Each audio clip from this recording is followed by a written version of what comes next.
The members and guests please take their seats. The committee will come to order. Good afternoon and welcome. Today, the committee will continue to work to improve health care for all Americans. Recent news reports paint a grim picture of the growing epidemic of increased vaping among youth and young adults. This epidemic grows while young people are lured to products by clever advertising and free samples at events. According to the Centers for Disease Control, there were 3.6 million U.S. middle and high school e-cigarette users in 2018. The Food and Drug Administration reports that e-cigarettes have been most commonly used tobacco products among youth since 2014. In the last 2 years alone, youth e-cigarette use has risen by 150% to nearly 5 million young e-cigarette users. We have to address this growing epidemic and challenge. The long-term health effects of e-cigarettes remain unknown, but we do know that the number of lung illnesses related to the products have continued to rise significantly. In Massachusetts alone, there have been 46 confirmed or likely vaping-related lung illnesses and 1 death. I am pleased that the Commonwealth has recently taken steps to address the vaping impact on public health. Governor Baker has been indeed most vigorous. Simply put, these products are dangerous for our communities, especially our young people. Now it's time to address the problem rather than down the road when nicotine's long-term negative health effects harm another generation. The bipartisan bills we will continue today do just that. First, we will consider a bipartisan legislation example to impose a nicotine excise tax at the rate of $27.81 per gram. This would increase e-cigarette pricing in an effort to discourage youth and young adults from purchasing items such as Juul pods. There are 2 exemptions in this legislation.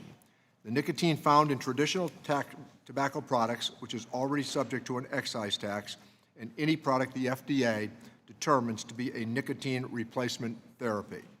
The Joint Committee on Taxation estimates that this legislation would raise $9.8 billion in revenue.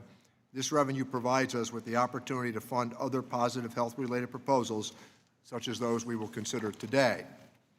The other bipartisan bills we will consider today allow high-deductible health plans to offer inhalers for chronic lung disease and allow certain health savings accounts to purchase over-the-counter medication and feminine hygiene products.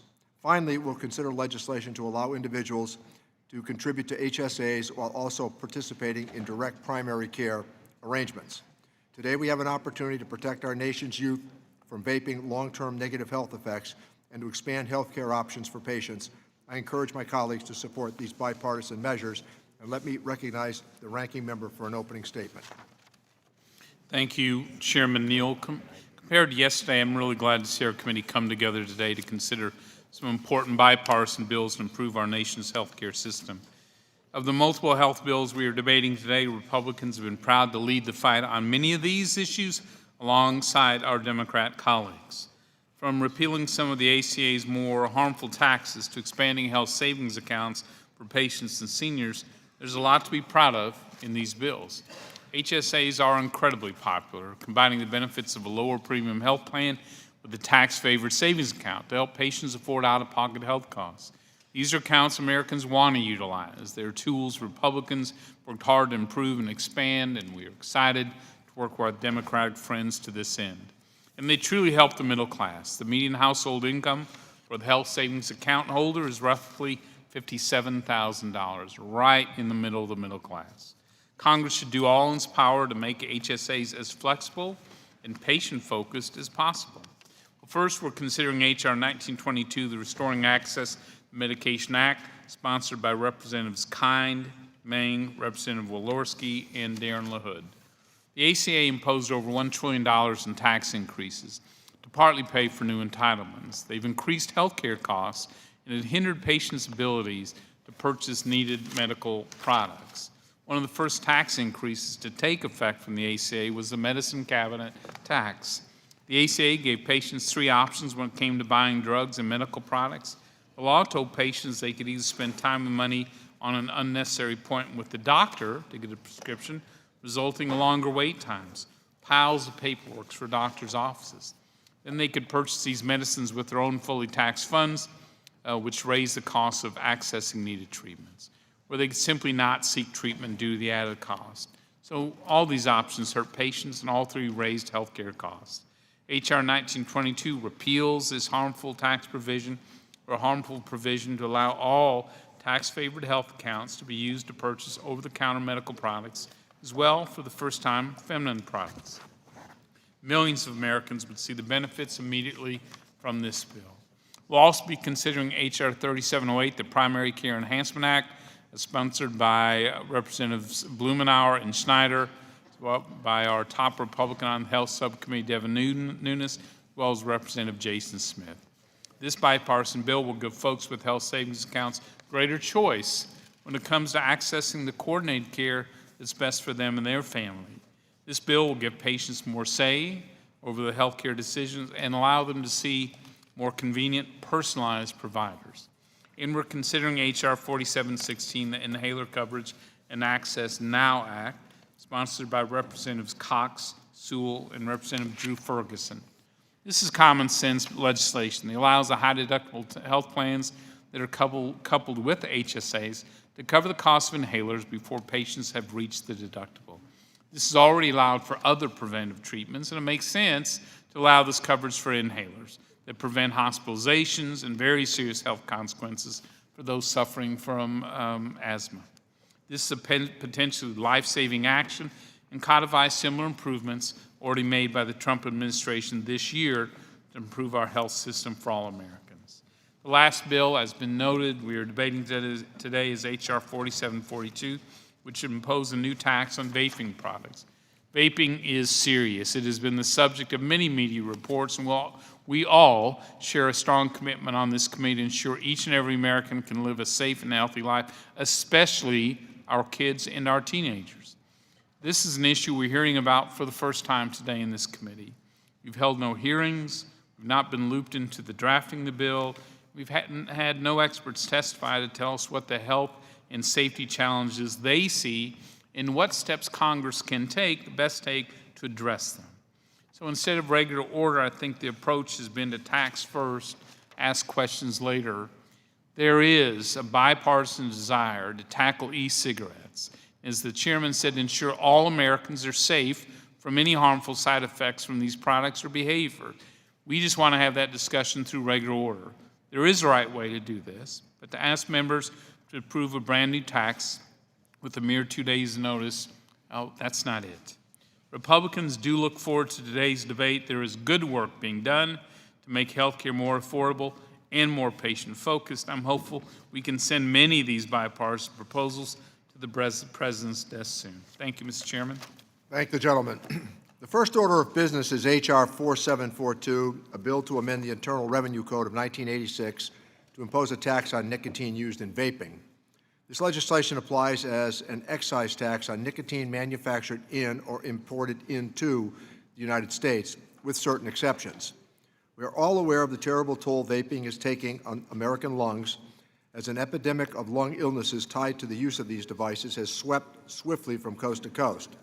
Beyond that, it has become apparent that e-cigarettes are highly addictive and are a gateway to youth smoking. It's an important matter for the committee to address, and now let me recognize the gentleman from New York, Representative Swazi, to provide more details about this legislation.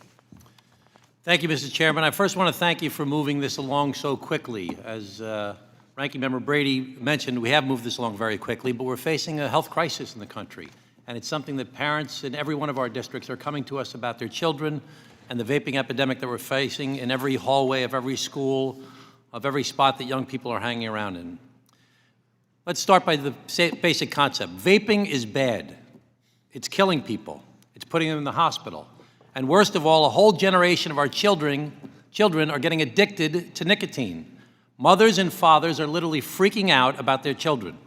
Kids know smoking is bad, but many think vaping is okay. They're wrong. Today, we're extending cigarette taxes to the nicotine in vaping products. Experts, including the World Health Organization and the American Heart Association, agree that one of the best ways we can stop people from using vaping products is by taxing them. For young people especially who have less money and therefore higher price elasticity, taxes on vaping products are an effective way to decrease usage. This bill will not solve the whole vaping epidemic, but it's an essential start. I know that some people will raise their voices against this effort. We've heard it all before when we fought to raise taxes on cigarettes. Some will say the science is not yet conclusive. Others will advocate for free choice or say we're moving too fast or say this is typical taxing big government. Some might argue that we should tax e-liquid pods instead of nicotine itself, though such short-sighted action would simply drive people to making their own e-liquids. I'm sure others will think of even more creative arguments. But when all is said and done, it will be elected officials and lobbyists and manufacturers representing big tobacco and nicotine producers who put their lucrative nicotine interests ahead of our children's health, ahead of the cost to our health system, ahead of proven public policy. Vaping is bad.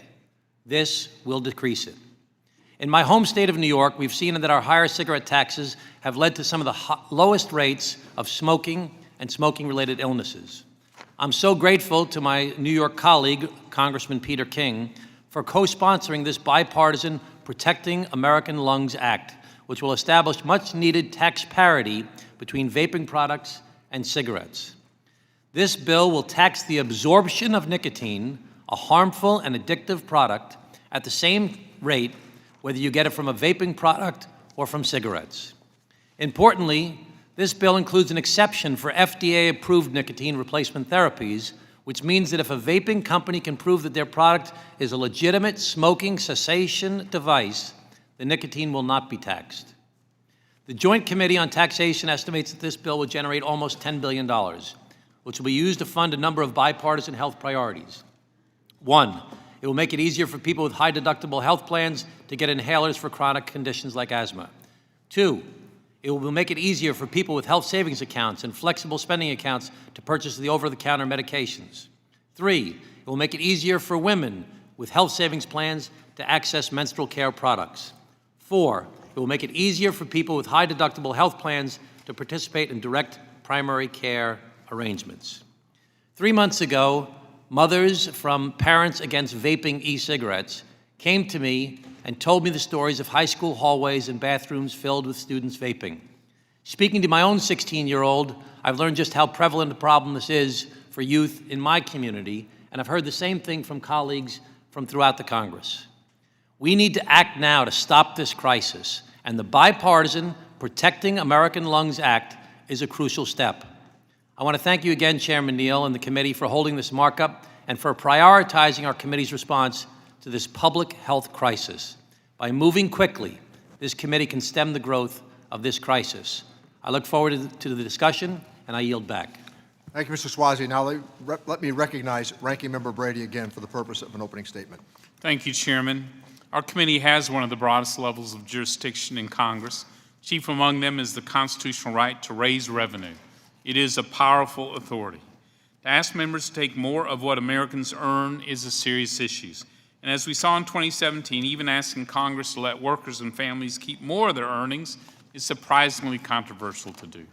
Today's bill, which I do believe is being introduced in very good faith and with an affinity toward our students and teenagers, is unfortunately, I think, moving forward at the wrong pace and perhaps the wrong way. It is moving outside of regular order. I think asking us to vote on it with a mere 2 days' notice is a problem. Vaping products, as Mr. Swazi said, and e-cigarettes have seen a sharp rise in use in the past years.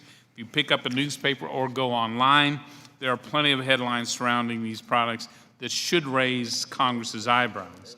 This is an issue that's caught the attention of both Republicans and Democrats. From the President's proposal to curb e-cigarette use by banning flavored products to the tax proposal today, there is a shared concern to ensure Americans are safe. But if we truly want to find a solution that will lead to a healthier, safer society, we ought to do it the right way. Let's have hearings. Let's talk and listen to experts about this issue. Bring in leaders from HHS and the Food and Drug Administration to see where our government currently faces challenges. And let's find a bipartisan path forward. Instead, this bill attempts to solve an issue by simply raising taxes, rather than addressing the safety concerns through deliberate, vetted, and common sense regulation. As it stands today, there are excise taxes in place for tobacco products. What this bill does is take that same tax and for the first time apply it to the nicotine content in vaping products, something that's currently not subject to federal excise taxes. Creating a new tax like this raises a plethora of administrative and regulatory questions, all of which still remain unanswered as we discuss and debate the bill. The bill also fails to consider the potential consequences of imposing this new tax, including the cost on users and the impact of potentially discouraging the use of an alternative to smoking cigarettes. New taxes could make the product less affordable to people, which may be the goal here today, but in doing so, we could stoke more black market activity, making these products even potentially more dangerous. As of today, 20 states and the District of Columbia impose taxes on vaping products. They do so either by imposing a form of a sales tax or they impose a volume-based tax based on the amount of vaping liquid being sold. Not one of these state or local governments tax the nicotine contained in these products by weight, as H.R. 2742 proposes. Look, if Congress wants to discourage teen use of vaping products, then let's get serious. And I personally believe we ought to hold a hearing about raising the age of purchase for tobacco and vaping products to 21, as many states have already done. That's what hearings are for. We've shown many times in this committee we are capable of working together to make a difference, to make our tax code fair and our health system more affordable. There is a role for us to play in the debate on vaping products, but we don't know yet specifically what our role should be without going through the deliberation of regular order. I think it'd be a mistake to move this bill as it's written forward today, and I would encourage my Democrat colleagues to slow down. At this time, let's begin working with Republicans so we can work together on this crucial issue. Thank you, Chairman. I thank the ranking member. The committee will now proceed to consideration of H.R. 4742, and without objection, the measure will be considered as read and open for amendment at any point. This time, I offer an amendment in the nature of a substitute, which was distributed in advance along with the green sheet explaining it. Without objection, the amendment in the nature of a substitute shall be considered as read, open for amendment at any point, and considered base text for the purpose of amendment. Now let me turn to Tom Barthold, Chief of Staff of the Joint Committee on Taxation, to provide a technical description of the amendment in the nature of a substitute with an emphasis on the changes made since introduction. I ask members to hold their questions until after his presentation. Mr. Barthold. Thank you, Mr. Chairman. The members of the committee have before them two joint committee documents, JCX 44 and JCX 48, which describe the underlying legislation, H.R. 4742, and the chairman's amendment in the nature of a substitute. The chairman's amendment in the nature of the substitute provides the short title to the legislation, naming it the Protecting American Lungs Act of 2019. By way of brief description of the legislation, under present law, as was noted, the federal government imposes excise tax on a number of tobacco products. This would add a manufacturer's excise tax on those persons who extract, concentrate, or synthesize nicotine at a rate of $50.33 per 1,810 milligrams of nicotine. I'll note that the $50.33 tax rate corresponds to the tax rate per 1,000 small cigarettes under our present law tobacco excise taxes. As was noted by the chairman and Mr. Swazi, there are two notable exceptions to the tax base. Excluded is any nicotine if the manufacturer or importer can demonstrate to the satisfaction of the secretary that that nicotine will be used in a product that's been approved by the FDA for sale as nicotine replacement therapy, and also tobacco products that are currently taxed under the present law tobacco excise taxes would be excluded. In addition, as a manufacturer's excise tax, the references to the code to manufacturer of tobacco products or importer of tobacco products are picked up, meaning that manufacturers or importers would be subject to the special occupation tax and the record-keeping requirements that are imposed under present law for other tobacco products. This provision would be effective for calendar quarters beginning more than 90 days after the date of enactment. Now, what that means is if this were enacted this fall, it would be effective April 1st of 2020. That concludes my brief description of the legislation. I'd be happy to answer any questions that the members might have. Okay. So let me recognize Mr. Brady first, then we'll go to Mr. Doggett. Thank you, Mr. Chairman, Mr. Barthold. I think the key question I'd like to ask you is, will this new tax actually solve the health problems associated with vaping and these products? Because we've all been reading the various sort of estimates of what's causing what problems. That's not your level of expertise.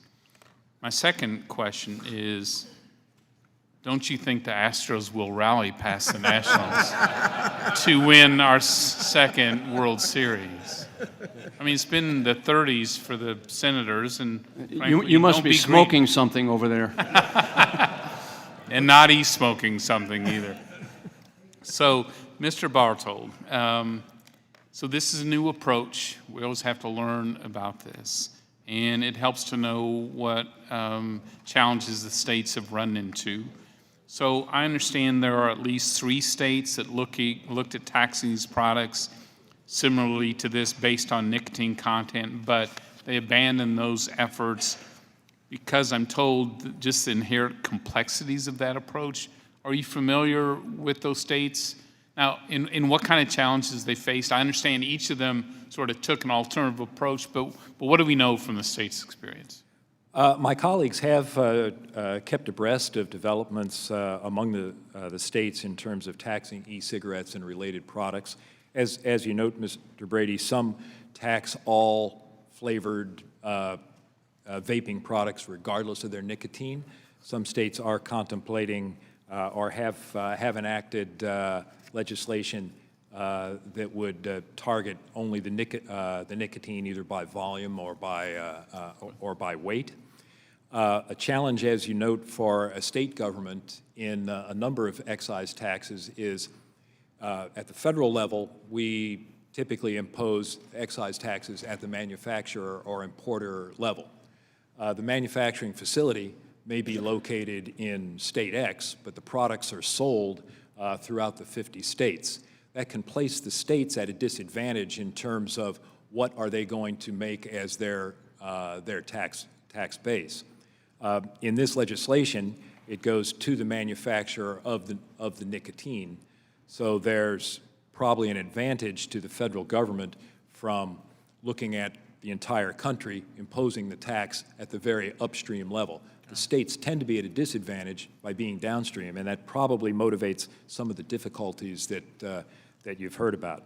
But we have, at our staff level and trying to provide counsel to members who have been interested in these issues, we have tried to stay abreast of the state developments, how they've defined things, what they've looked at, and their experience. Good, and I think other members want to visit about the black market challenge here that seems to be pretty pervasive. Black market is a concern in all of our excise taxes. It remains a concern under the present law, federal excise tax on tobacco products.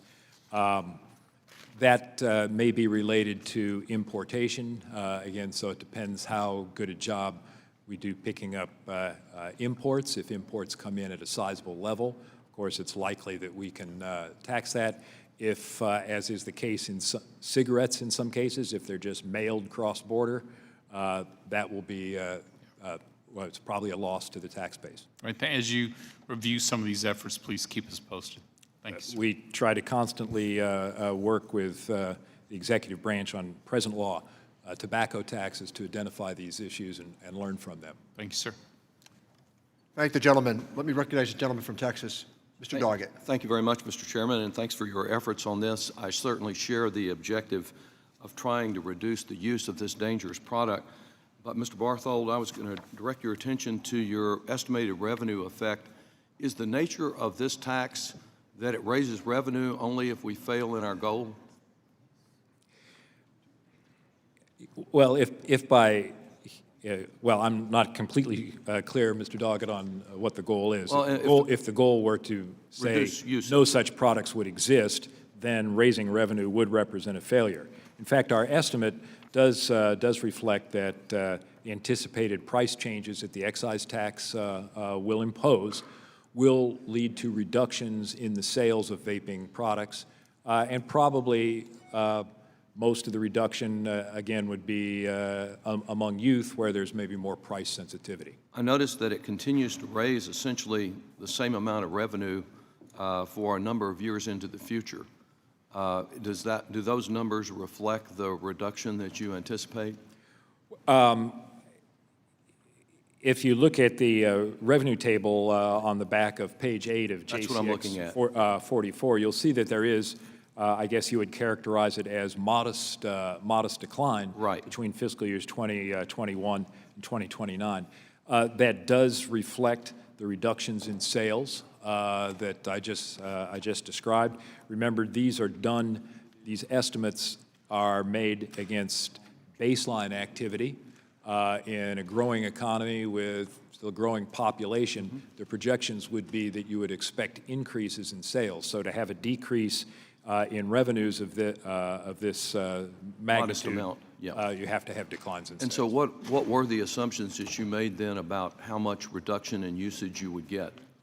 I do not have at my fingertips, and I'll have to consult with a couple of my colleagues, and I Okay. can respond to the committee Sure, I think- later to tell you what we projected in what the elasticity measure, that response measure that we used was. It's I something will you follow probably can up. get us in the course of the hearing since we're about to have votes.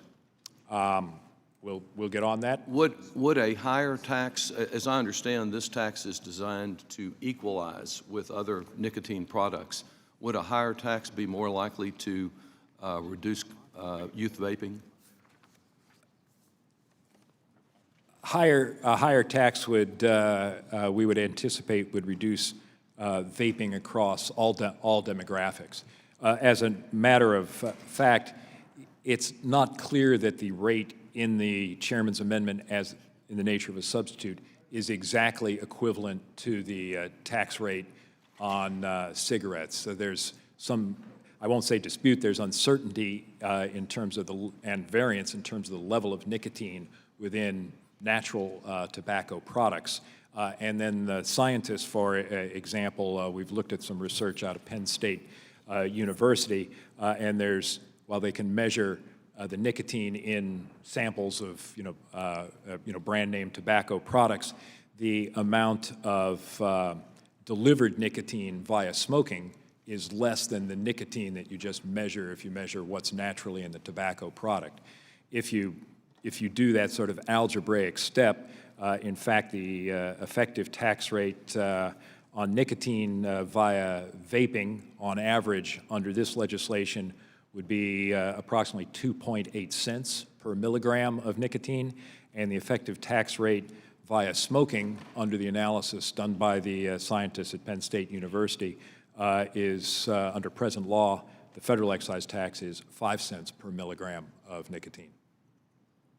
So it does not equalize. My long explanation was, yes, it does not equalize. And do we continue then, even after this bill, to tax vaping nicotine at a lower rate than smoking tobacco? I walked you through a series of assumptions, Yes. which might require some more analysis, but in simple terms, my calculation is that the effective tax on nicotine via vaping under this legislation is approximately 3 cents per milligram. The effective tax on nicotine via smoking is approximately 5 cents per So milligram. significantly less. Thank you. I'll look forward to getting the other data. The gentleman from Nebraska, Mr. Smith, is recognized. Thank you, Mr. Chairman. I think some of these questions are certainly highlighting why a hearing on this would have been in order. The technicalities and kind of the details of this, I think, are important. Now, would this bill tax THC vaping products? Mr. Smith, it's a tax on nicotine, Okay. so nicotine vaping products. So a combination of THC and nicotine would be subject to tax based on the nicotine content, but it does not go after, it does not impose a tax on marijuana-based products or just some other flavored product. So if A there strawberry were flavor or what. vaping that contained other stimulants or inhalants, those would be exempt from this tax? This is a tax on nicotine used in vaping. Okay. And I think I know the answer to this question, but do the revenues from this tax go to further study or undergo any research associated with the dangers of vaping? The revenues from this tax, as an excise tax non-trust fund, go to the general fund of the Treasury for use as Congress deems fit in the appropriations process. Okay. I'm not sure that that's the intent of the authors of this legislation, but I guess I would be interested to learn more about that. Now, the score does show annual declining revenue from this every year after enactment. Is that correct? That's correct, sir. So even though we see a pretty sharp increase in vaping, the enactment of this tax will cause immediate reduction in use? I wouldn't automatically say immediate in that we're talking, we don't see the reductions until 2 years out. But, and let me note something, if I may, about the estimate. The estimate for fiscal year 2020, again, reflects that, as I suggested, that the proposal would not be effective, if enacted, until April 1st of 2020, which is in the middle of the 2020 fiscal year. So that accounts partly for the lower number there.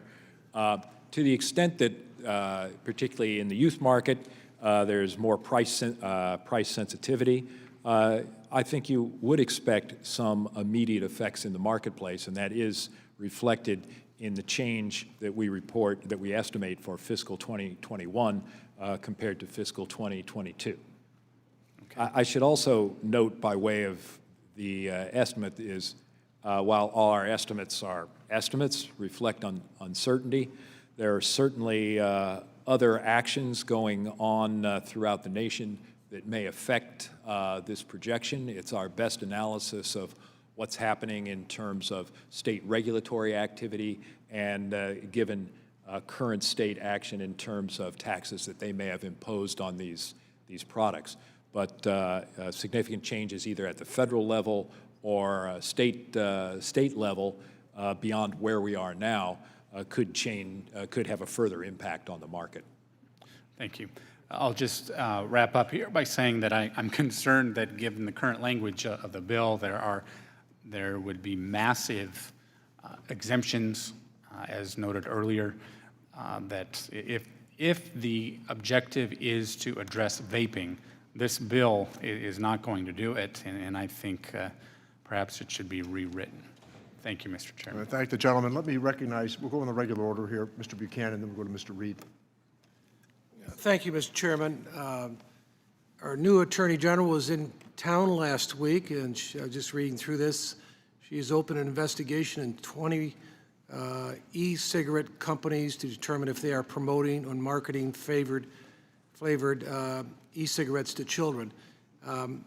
So obviously she's very concerned. She has teenagers. It's a big issue. It's not, as it relates to opioids, not in that sense, but it is a gigantic issue for a lot of parents. And I know you touched on it. Is there an estimate in terms of the reduction of use of the product by putting a tax on it? Is there actually a percentage or estimate or anything like that? I hope to have the answer from my colleagues who prepared our revenue analysis on that soon. Mr. Doggett asked the same question. I will respond to the committee, I hope, shortly. Do you have any? Just I don't have it with me at the table. I should have prepared better. I apologize. And then in terms of youth consumption, what percentage of the product is being sold to youth, teenagers, let's say? I'll ask my colleagues to check that for me also. I don't want to guess. Okay, and then in terms of, and maybe you touched on this, what is the estimated revenues they're expecting from this? Is there any kind of an estimate? Yeah, our estimate is on the last page of JCX 44, which should be in the materials before you. It's approximately $9.9 billion over the period fiscal years 2020 through 2029. And it's initially at almost $1.2 billion annually, declining to less than $1 billion by the end of that period. Thank you, Mr. Chairman. I yield back. Thank you. The gentleman from New York, Mr. Reed, is recognized. Thank you, Mr. Chairman, and I appreciate the opportunity to ask these questions as this issue is just has been brought to the attention here a few days ago. Mr. Barthold, I just want to start with some macro tax policy questions for you based on your assumptions. Just so I'm clear and will be clear for future discussions and debate in this chamber, by imposing tax increases, it's a generally widely understood assumption that increased taxes will reduce the behavior that you're taxing that behavior with. Is that correct? Is that what your testimony is? Yes, sir. So as the converse is true there too. So reducing taxes would lead to more use or more behavior consistent with a lower tax being imposed on them. Is that true? Yes, sir. That's a basic part of a lot of our analysis. So as we go through the general tax debates in this chamber, I'm going to cite this testimony quite often, given our tendency on this side to support reduction of taxes to promote economic growth, positive behavior, and that increased taxes often will lead to, or do directly lead to, less behavior that you're trying to promote potentially in future conversations. That being said, my concern here is if the issue is, and I share the concerns raised about the health effect of vaping, of the use of vaping and vaping products. And is there I guess the legislative question I would have for you, is there a better way to get to that problem? Like Mr. Brady said from Texas, would raising the age and banning access to these products to those that have yet to attain the age of 21, would that have a corresponding positive impact on youth use of these products? Well, Mr. Reed, again, it's not my expertise is more on tax policy, but as a general matter, if certain people were prohibited from buying products, it would tend to shrink the market. So I appreciate that. And so then also, if it is determined scientifically or from FDA type of review and research that vaping, not only of nicotine, but THC, other harmful products, if there's an adverse health impact, would my understanding be correct that banning access to those products from a legislative perspective be a better direct way to reduce the use of those products, such as vaping products that contain nicotine? Well, Mr. Reed, it's not my position to make the judgments of what the better policy is. But the point that you raise is an alternative possible policy that members might well want to consider. Because my general legislative history and understanding is that if you are going to directly outlaw a certain behavior, that clearly would be a much more effective tool in preventing that behavior from occurring, rather than the indirect correlation that we seem to see in your assumption tables, that by raising taxes you're going to have a corresponding indirect negative use rate, for example, on the vaping products that are the matter of today's hearing. And so the question I ask is, again, there's no direct correlation in your assumption that X number of people under a certain age as a result of this proposed tax will have a one-to-one reduction in use of their vaping products. Is that fair to say? That's correct, and I'm working to get the estimates of decline in use for the committee. So I guess I'm going to just close by saying I associate myself with Mr. Swazi's concern about this health crisis, and I am concerned about the potential access of youth to these products, and I, in good faith, want to work with my colleague in regards to addressing that issue, maybe with a more direct and effective tool to address it, not only on nicotine, but things like THC, other harmful products that we're seeing coming into the marketplace, especially in an unregulated black market type situation that is really hurting our youth, hurting the health status of so many Americans. And so with that, I yield back. Thank the gentleman. Let me recognize the gentleman from Hartford, Connecticut, Mr. Larson, to inquire. Thank you. Mr. Barthold, do you know who it was who came up with the phrase, there's two things that are certain, death and taxes? I thought it was attributed to Poor Richard, which would make it Benjamin Franklin, but I'm not positive, sir. Well, I thank you for that, but it seems to me that what Mr. Swazi has introduced, along with Mr. King, is something that I think should be intuitively obvious. I think we could exhaust ourselves with hearings, but when you look in the eyes of a parent that's lost a child, all the calculus, all the studies, everything seems to pale in comparison. When you know the certainty of death that will result and is currently a crisis in the country. That's what Mr. Swazi's seeking to do, is to address a crisis that is imminent and ongoing, with the certainty that death will result. And one of his remedies is that we look at taxes and revenue as a way to make sure that we do everything that we can to stop this egregious epidemic that's overtaken the country. The time for us to act is now. I thank the gentleman. Chair would recognize Mr. Holding. Thank you, Mr. Chairman. Mr. Bartold, I want to get it straight exactly what we're taxing. We're taxing nicotine. And if a vape product contains nicotine, the tax is levied on that, correct? That's correct, sir. But there are a lot of vape products out there that don't have nicotine in them, correct? And the tax would not apply to those products, sir. So if you wanted to vape CBD oil infused vape, you could do that and you would not incur a tax, correct? Under this legislation, that would not be a taxable product. And if you wanted to vape THC infused vape, you would not incur the tax, correct? That's correct, Mr. Holding. That would not be a taxable product under this legislation. And, you know, it's the tragic illnesses and deaths that have been referenced here, you know, 80% of those have been traced to THC vape products. It's been widely reported. So, you know, thinking the macroeconomics that we've explored a little bit, we're going to raise a tax on a product with nicotine in it, make it more expensive, and ultimately the expense will discourage use. I mean, that's accepted, correct?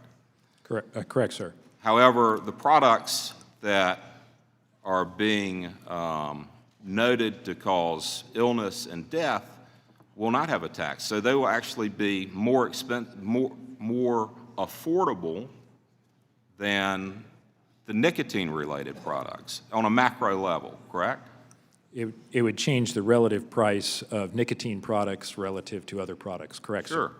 So my friend from Connecticut has a great phrase, intuitively obvious. And I think it would be intuitively obvious that Mr. Swazi and certainly the chairman are not in the business of making it more affordable to vape THC and CBD infused products than nicotine. I mean, this is just occurring to me as we're going through this question period, which leads me, Mr. Chairman, to ask you to please hold back and let's have a hearing on this. Let's explore this. You don't want these unintended consequences. I know you don't want it to be more affordable to vape a THC product than to vape a nicotine product. That's not what you're trying to achieve at all. We want to tackle vaping. And if we have a hearing and learn from experts, we can come up with a much better solution. And I represent the #1 tobacco growing district in America. And I want to say right here in front of all my colleagues, to you, Mr. Chairman, that I want to work with you to come up with a solution on vaping and to tax vaping, to come up with a solution to do this. What we're doing today is not the solution, but I can work with you and we can come up with something that will achieve what you want to achieve, but this is not the way to do it. Knowing the gentleman, I accept his good intentions in this, and the conversation should continue. With that, let me recognize the gentleman from Arizona, Mr. Schweiker. Thank you, Mr. Chairman, and Mr. Brady, and Mr. Swazi. Look, I have an absolute fixation. We've been actually, my wife and I have been having this conversation for a year now on adolescent vaping. But I want to have a quick conversation, and Mr. Barthold can help me on this. Okay, so this is a tax on nicotine. Nicotine is a certain chemical. Just to geek out a little bit, I just drew, that's nicotine. That's the chemical combination. But I can come up with, and just a quick internet check, dozens of other types of stimulants. How many of you have traveled in Southeast Asia and seen betel nut? You know, in parts of India, Nepal, Bhutan, people spitting out. Okay, it's a similar, but it's a different chemical, has a different name. It's, and forgive me if I butcher it, arcolin. So, Mr. Barthold, if tomorrow this is the law, we're taxing it in this fashion, and some enterprising folks actually say, we're going to do a stimulant extracted from betel nut, is it taxed? Mr. Schweikert, no, that new product would not be subject to tax because it does not contain taxable nicotine. Mr. Chairman, Mr. Barthold, if I took the nicotine molecule and removed a couple of, the nitrogens or what, the combination that are here, so it's no longer chemically what is known as nicotine, does that also not get taxed? That might be a matter for regulatory interpretation, Mr. Schweikert, but That is fair. So I would say I'm uncertain on that. So my fear is on the list of some of the other types of stimulants, and I won't go into the words that I can't pronounce, spice, a handful of other things here that are actually more dangerous, substantially more dangerous, more addictive. And so you see where my head is going, is the tax on nicotine what actually helps us dealing with a problem of youth vaping? Do we actually create a market where youth vapors move to things that are more dangerous and more addictive because they don't actually have the tax cost on them? So if our goal here is maybe the nicotine tax isn't the best way, maybe there's another path that we attack it. So look, it's the law of unintended consequences. I'd hate to find out tomorrow, and if any of you want to test my theory, grab your phone, go on Alibaba right now, and just put in vaping liquids and see the pipes and all the bottles and things you can order right now online. And so you see where my head is at, is we add the tax to nicotine. Do we actually say, okay, market's going to move to things that are much more dangerous to be put into the pipes? And with that, I yield back, Mr. Chairman. The gentleman, let me recognize Mr. Marchant, the gentleman from Texas. Thank you, Mr. Chairman. Mr. Barthold, if the bill was to get amended to include all of the various liquid items that could be added to vaping and are used in vaping, can you quantify that? Could you do a tax estimate on what kind of revenue that would create? Mr. Marchant, as part of the analysis of this legislation, we looked at sort of like the entire e-cigarettes market, which includes products that are not solely nicotine, blends of nicotine and others. So we did try and do some research on data into those other products.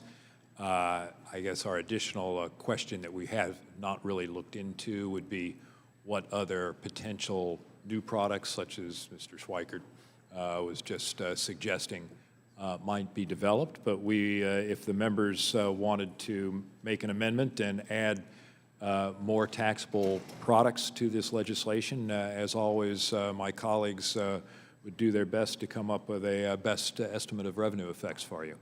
Thank you. So I get my short answer is yes.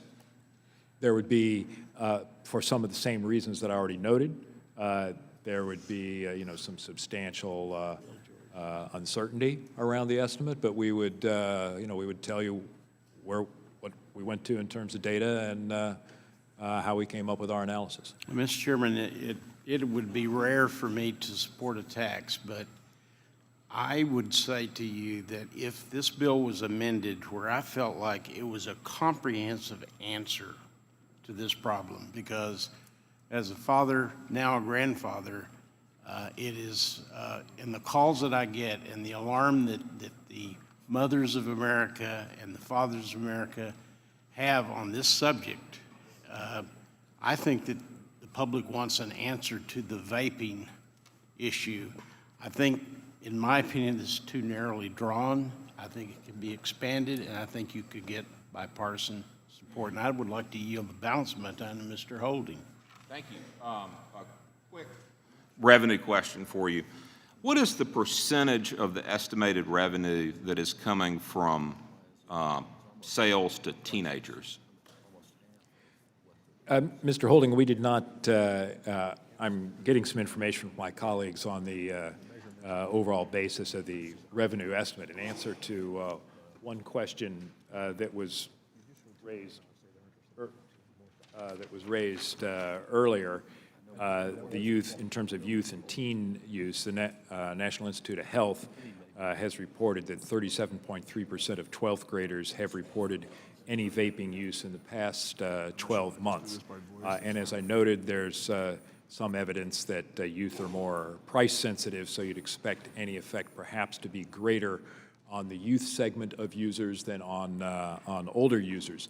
However, the data that we have in terms of effects from early state experience and from international experience is not finely broken down by age categories, but is population-wide. So the estimate that we have presented here is based on aggregate declines in use of these products, and I don't have a separate estimate. So I think it would be really important to have that, and I think also you need to factor in we're increasing the age of purchase to 21. So I think if we're able to work together on a bipartisan solution to this, I think raising the age of purchase to 21 is something that will be part of that bipartisan solution. So we need to factor it into these revenue estimates now, because it could have a tremendous impact on the revenue estimates, or certainly a large impact on it. Because I think raising the age to 21 is something that is going to happen in the near future. Thank you, Mr. Chairman. I thank the gentleman. Let me recognize the gentlelady from California, Ms. Chu, to inquire. Mr. Bartold, what would be the challenges with taxing the flavor components in vaping devices? The structure, Ms. Chu, the structure of this legislation looks at one specific element of what might be in a vaping pod, the nicotine content. So the challenge, if we were to go after a flavor, say it's a fruit flavor or whatever, would be defining the unit in a consistent manner, maybe across all possible flavors.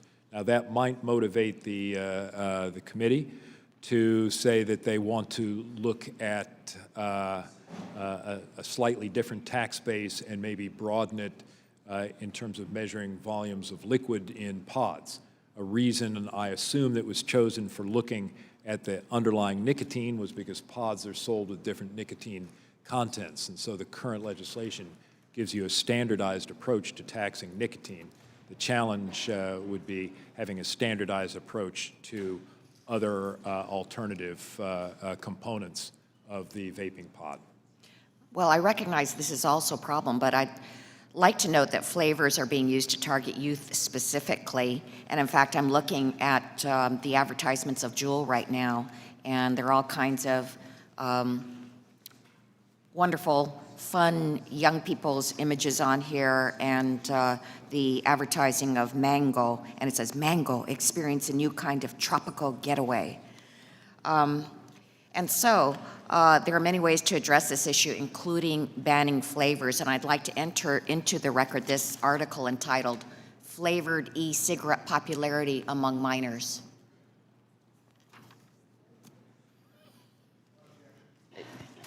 Thank you. I yield back. Thank you. Let me recognize Dr. Winstrup. Thank you, Mr. Chairman. I'm going to kind of play off of some of the things Mr. Holding talked about, but also what I want to refer to is the CDC. We're fortunate in this country to have an entity such as the CDC that can provide us with valuable information and direct us as we form policy. So as of October 15th of 19, 1,479 cases of lung injury have occurred in 49 states, 33 deaths in 24 states, all with a history of e-cigarettes or vaping. Most cases linked to THC, particularly when the THC is obtained off the street. What we do know, and positive to this effort, is nicotine is addictive, can cause harm to adolescent brain development into the mid-20s. What the CDC recommends is to not use e-cigarettes or vaping, especially with THC, to not use products off the street, to not modify substances not intended by manufacturer. If using this to quit smoking, don't return to smoking, and reiterates there are no safe tobacco products. And if you don't smoke, don't start vaping.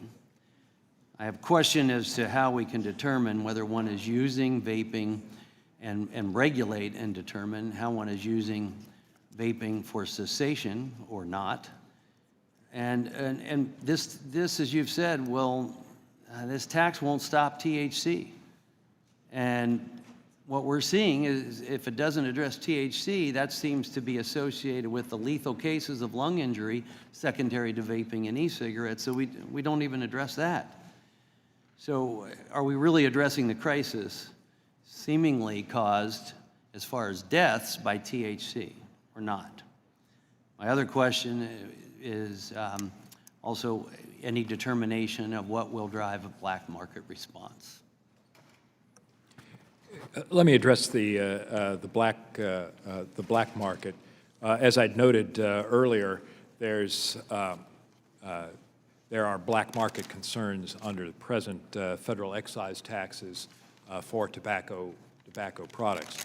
One source is tobacco products that are mailed in to the United States. So to the extent that small amounts of nicotine can be mailed in to people who then mix their own or sell to friends, there would be a black market problem.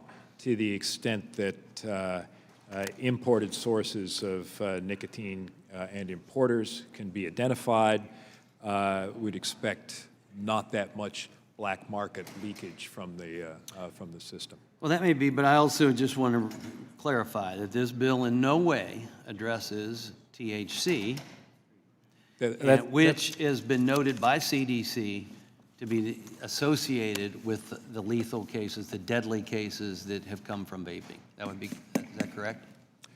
That's correct. It's not a taxable product. Thank the gentleman. The gentleman from Georgia, Dr. Ferguson, is recognized to inquire. Thank you, Mr. Chairman. A couple of questions. You had stated, Mr. Barthold, earlier that revenues from this would go into the general treasury, correct? That's correct, sir. Okay.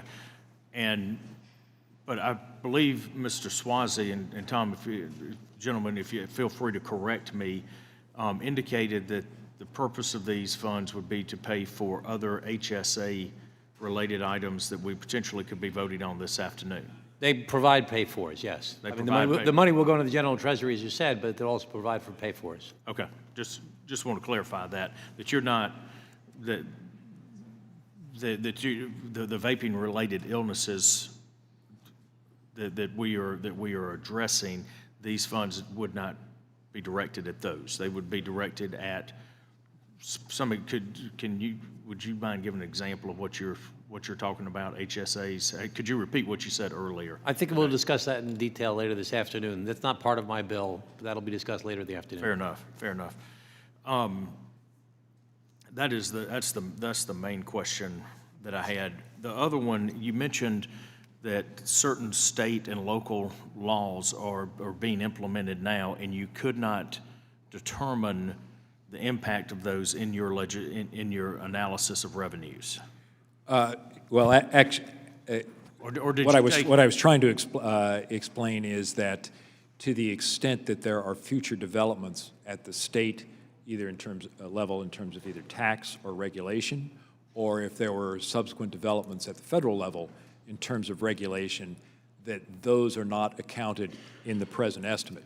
In the present estimate, we have accounted for the fact that some states have imposed taxes on products such as these. That affects the price of those, that affects the demand, that affects the projection of what the market is. So what is there currently, we have tried to account for, but I was noting for the committee that because of potential other action, either in terms of regulation at state or federal level, or taxation at the state level, we had to recognize that there was maybe more uncertainty to our estimate than in some of the other estimates. And you did say that this is obviously a hotbed of activity. This is a really important topic for families, obviously. As all the members have noted thus far. So you would anticipate very rapid policy development, both at the federal and state level? I never anticipate what our elected representatives do in terms of a timeline or a time frame. So, but it would seem that given the urgency of this and the demand of our constituents and members of Congress, that we would move quickly to address this issue. My point in saying that real quickly is that you've got an estimate going out, a 10-year estimate here. As required. As required. But I think it's notable that the degree of certainty with that is incredibly cloudy given the rapid policy development and implementation that could occur over the next 2 to 3 years. That is true, but I don't want to overstate that, because also part of the projection is with expressed health concerns, the sorts of discussions that you were talking about that as a parent you have with your children, that is reflected in our current projection. So if, for example, future state regulation said banning sales of under age 21, but you've already told your children, you're in big trouble if you're buying this until you're out of my household, that would have no effect in terms of the future regulation. So some of that is accounted for. We've not accounted for explicit future regulatory policies at the state level or future potential state taxes. But we have accounted for the uncertainty about that and what it does in terms of the growth of this market. But that's also around nicotine-based products.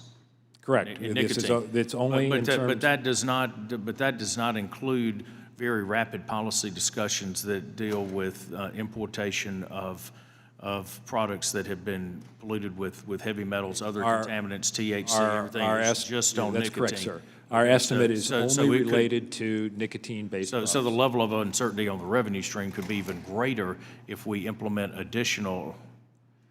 No, the estimate of this would be no greater if there were an outright ban on vaping products that included THC. Okay, thank you. I yield back. Thank you.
Would members and guests please take their seats, please? Call the committee back to session. We will now turn to striking the last word, and Mr. Thompson is recognized. Thank you, Mr. Chairman, and thank you for convening us today on this important issue.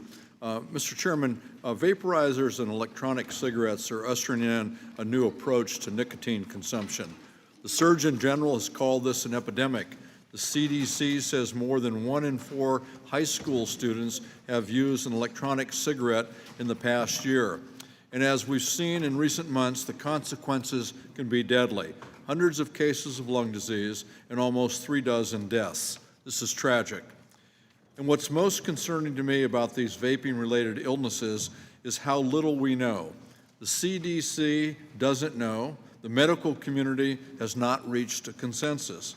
In fact, the more I look at vaping and e-cigarettes, the more I'm struck by how quickly millions of Americans adopted these devices without anyone fully understanding their consequences. How do these devices affect health, particularly in young people? How do they compare with traditional cigarettes or other tobacco products? Until we've had an opportunity to study these devices more and get a better understanding of their effects, we should not encourage Americans to use them, particularly not young people. As a matter of fact, we should discourage people from using these. This legislation will put the cost of electronic cigarettes and vaporizers on par with other tobacco products.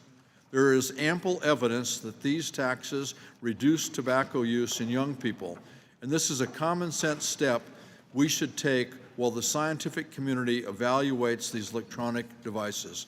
Thank you, and I yield back. Thank the gentleman. Let me recognize Mr. Larson to strike the last word.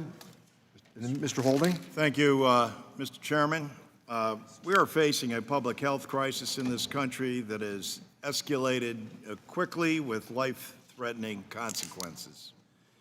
There have been 18 deaths and 1,000 vaping-related illnesses across the United States. In Connecticut, we've had 25 reported cases of pulmonary illness related to vaping and 1 death related to vaping.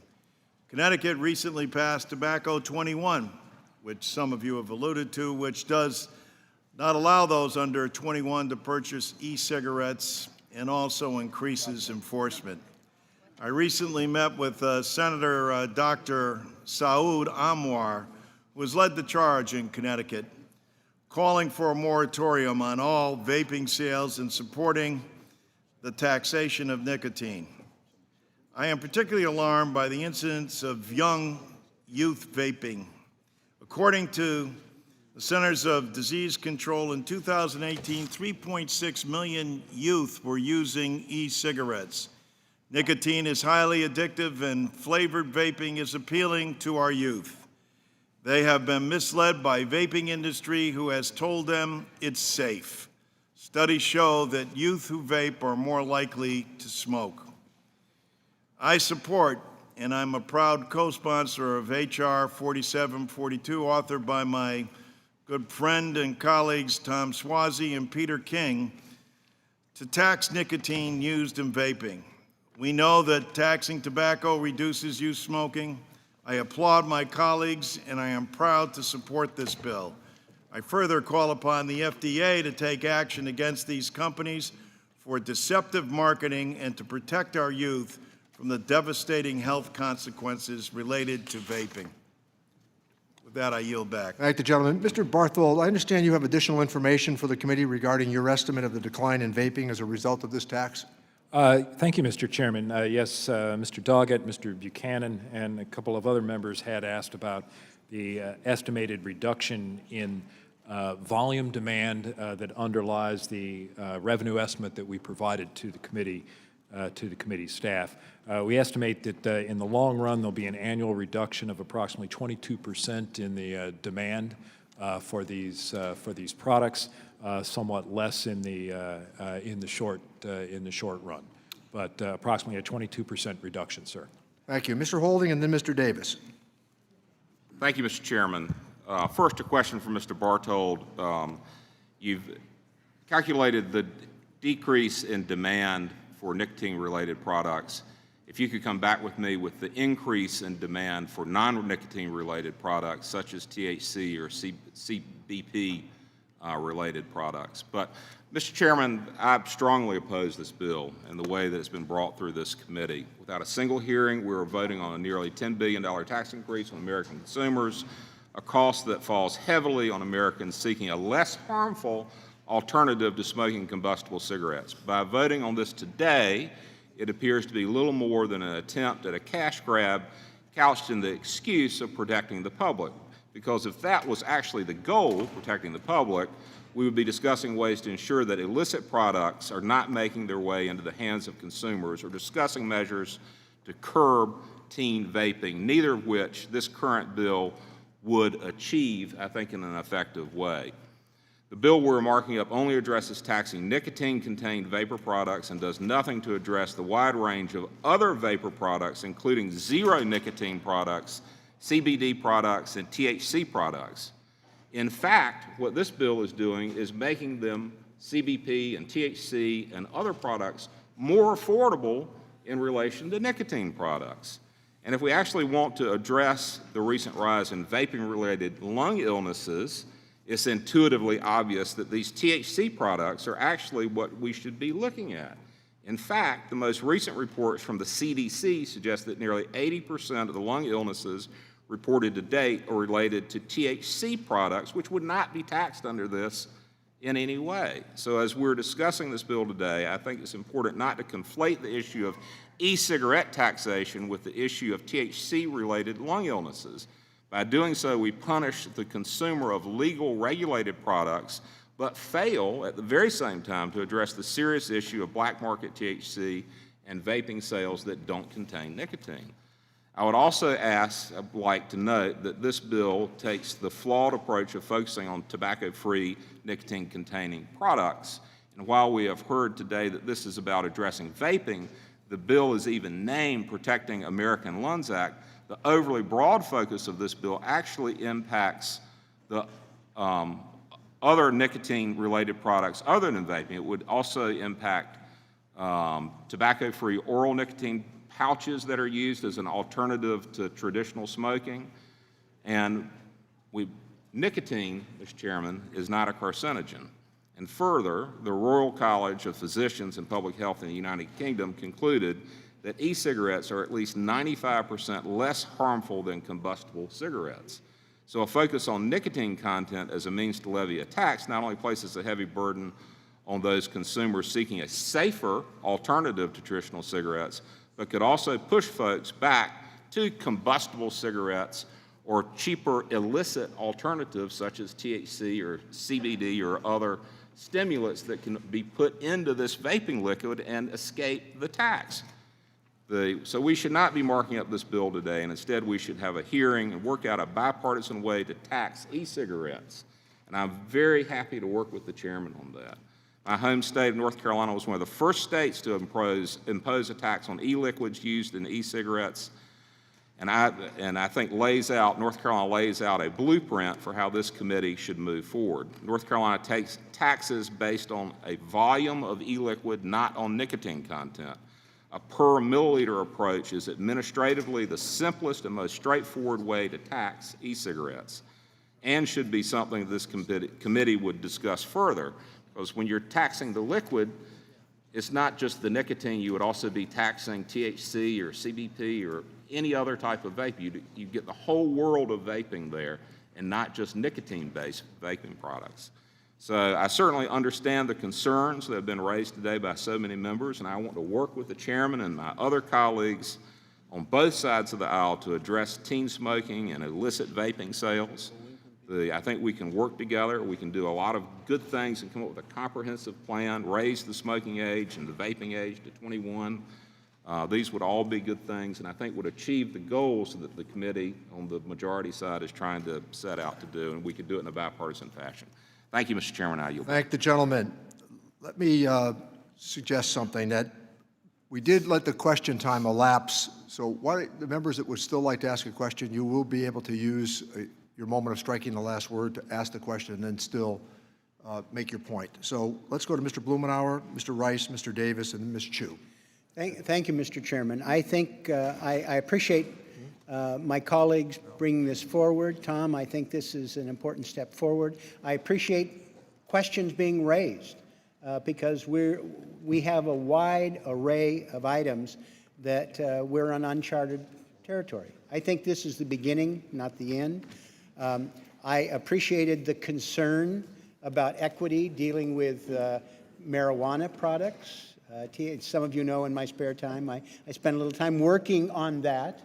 And I think it's altogether appropriate that we think about the health benefits, the taxation, how these pieces fit together. I would just say anybody who is interested in taxing cannabis, we have legislation that can do that. We have bipartisan legislation that enables us to move forward. There's a great vehicle that's being developed in the Judiciary Committee, and I have a series of other pieces of legislation I would be happy to discuss with anybody. One other item that I think ought to be on the table is this notion of lack of information. One of the deep concerns I have is that we really are flying blind in terms of unknown impacts of vaping and marijuana. I wholeheartedly concur. I happen to have right now a co-sponsorship sheet for H.R. 3797. And in fact, I would ask the staff to distribute an op-ed that I wrote with Andy Harris. Andy doesn't even think medical marijuana makes sense, but he is absolutely committed to making sure we answer those questions, get the federal government out of the way of preventing research so that we could answer these questions. So if I could have the staff distribute this. As I say, Andy and I don't see eye to eye on a lot of the aspects of this, but we're absolutely convinced that there's no excuse for us not being able to provide answers to the American public about these most fundamental questions. 47 states have legalized some form of cannabis. 47 states. And most of the states that have done so as a result of a vote of the people. And it is in all of your states, there are things going on. I respectfully suggest that we move forward to end the federal government's obstruction of research so that we can answer these questions and that we can do a better job of meeting the needs of the public. This is overwhelmingly supported by the public. Over 2/3 of the adult population favors full legalization. If you're talking about medical marijuana, it's like the 4th of July. It's over 90% support. And I would hope that these are some steps that we could take to get past some of the areas where we don't have good information. We can get good information on this. And we can move forward as a committee because we have our fingers on some of the substantive items that we could deal with making sure that the taxation is done on a balanced and thoughtful way. States are collecting billions of dollars in taxes now. It's a $11 billion national industry, and as it is expanding, there's an opportunity for us in this Congress to follow up on the landmark legislation we just passed to allow them to pay those taxes with a bank account rather than duffel bags full of $20 bills. But we can narrow the differences here, I think, work together and provide some significant advantage, and it will be extraordinarily popular, I'll guarantee you, with your folks back home, and we can get past some of the questions. We don't need the questions. We ought to work together to get the answers. And Mr. Chairman, I appreciate your courtesy in permitting me to speak on this. Thank the gentleman. Let me recognize the gentleman from South Carolina, Mr. Rice, to inquire. I want to associate myself with the words of Mr. Blumenauer that we need to answer questions and we're flying blind. And it sure as heck seems that we should have had at least one hearing on this to establish some kind of foundation for the basis of this bill. It seems to me to be legislative malpractice that we're just pulling this up right now and trying to ram it through for politics. It drives me crazy. But that being said, I come from Myrtle Beach, South Carolina. It's a youthful tourist kind of place, and I see with my own eyes the marketing of these products to our youth. I see our youth using them. I personally know a young man who's 32 years old who was in the hospital with his wife having their first child. He went out to go vape, and he came back and he had an aneurysm. And that was months ago, and we hope for his recovery, but he may never be the same. And was that related to vaping? I can't tell you that. We're flying blind here. We haven't had a hearing. We haven't had an opportunity to ask anybody anything. Mr. Barthold, what percentage of vaping products contain nicotine? Do you know that? I don't have that figure with me. I didn't figure, because it's not your area No, of expertise. as I had noted In that you're before, the we only did person that we've been allowed to market question research. on this, I just thought I'd ask. Do you know what percentage of the people who have incurred lung injury or death were using vaping products that contain nicotine? Do you know that? I do not. I didn't think you would. I didn't think you would, but you're the only person we've been allowed to ask, because we don't have anybody up here had a hearing with anybody who knows anything about this, so we could learn anything about it. What about this? Can you tell me, of the dozens of people who've died from this vaping epidemic, what percentage of those deaths have been attributed to the nicotine in the vaping? Do you know that? No, I do not, sir. I didn't think you would, but in that you're the only person we've been allowed to ask about this, I just figured I would ask on the hopes that maybe you had some expertise in this area. So, I'm very much concerned about this. I'm inclined to vote for a tax to try to deal with this vaping epidemic, but I really do think it's very poor planning and malpractice that we are doing this without any basis at all. And I would I plead with the chairman to withdraw this, and let's have a hearing, and let's revisit this in 2 weeks or a month or 2 months or whatever it takes, so that we can do this on some intelligent basis. And with that, I yield back. Let me recognize the gentleman from New Jersey, Mr. Pasquale. Well, I like hearings and witnesses. I would have liked to have a hearing and witnesses when we went to vote on, in December of 2017, a $1.5 trillion tax cut. No hearing, no one to ask, except that young man who's sitting there today. You know, it's good for the goose, good for the gander, right? You want to go back and do it over again? Will the gentleman yield? Sure. We had at least 10 hearings on that act. You had no hearings. We had economists. Who were the name the witnesses. Name the witnesses. We had I'll take Holtz my Aiken. When you're we had finished with your sentence, I'll take my We had time back. dozens of witnesses. Yeah, wonderful. I don't know which meetings you went to. I don't know what. I'll catch I you don't know up what on it. meetings you missed. It's an illusion. I didn't miss any meetings. Don't ever get that around. I'm pleased that the chairman has brought this very important bipartisan legislation before us. The vaping crisis has struck a lot of young people. We know that. Very hard. Very short period of time. Very short period of time. 5 million young Americans were e-cigarette users in 2019, an increase of nearly 3 million since 2017. Among high school students, e-cigarettes use increased by 135% from 2017 to 2019, skyrocketing from 11.7% to 27.5%. So you might say it's an epidemic. We may be talking about this as we talk about opiates pretty soon. May.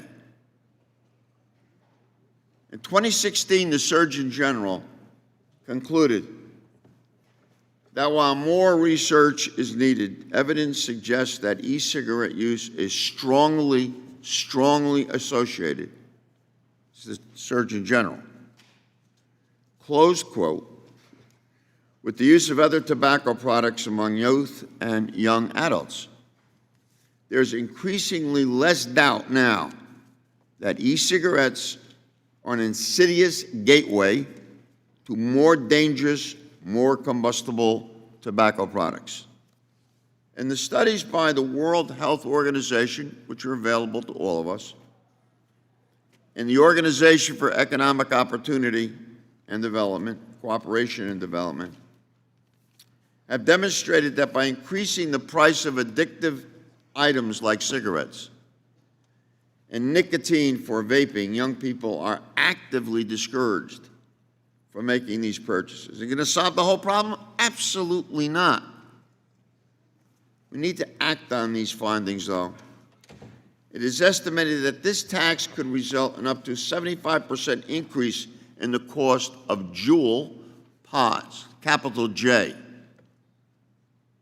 was just a report late last night, early this morning about the Juul product.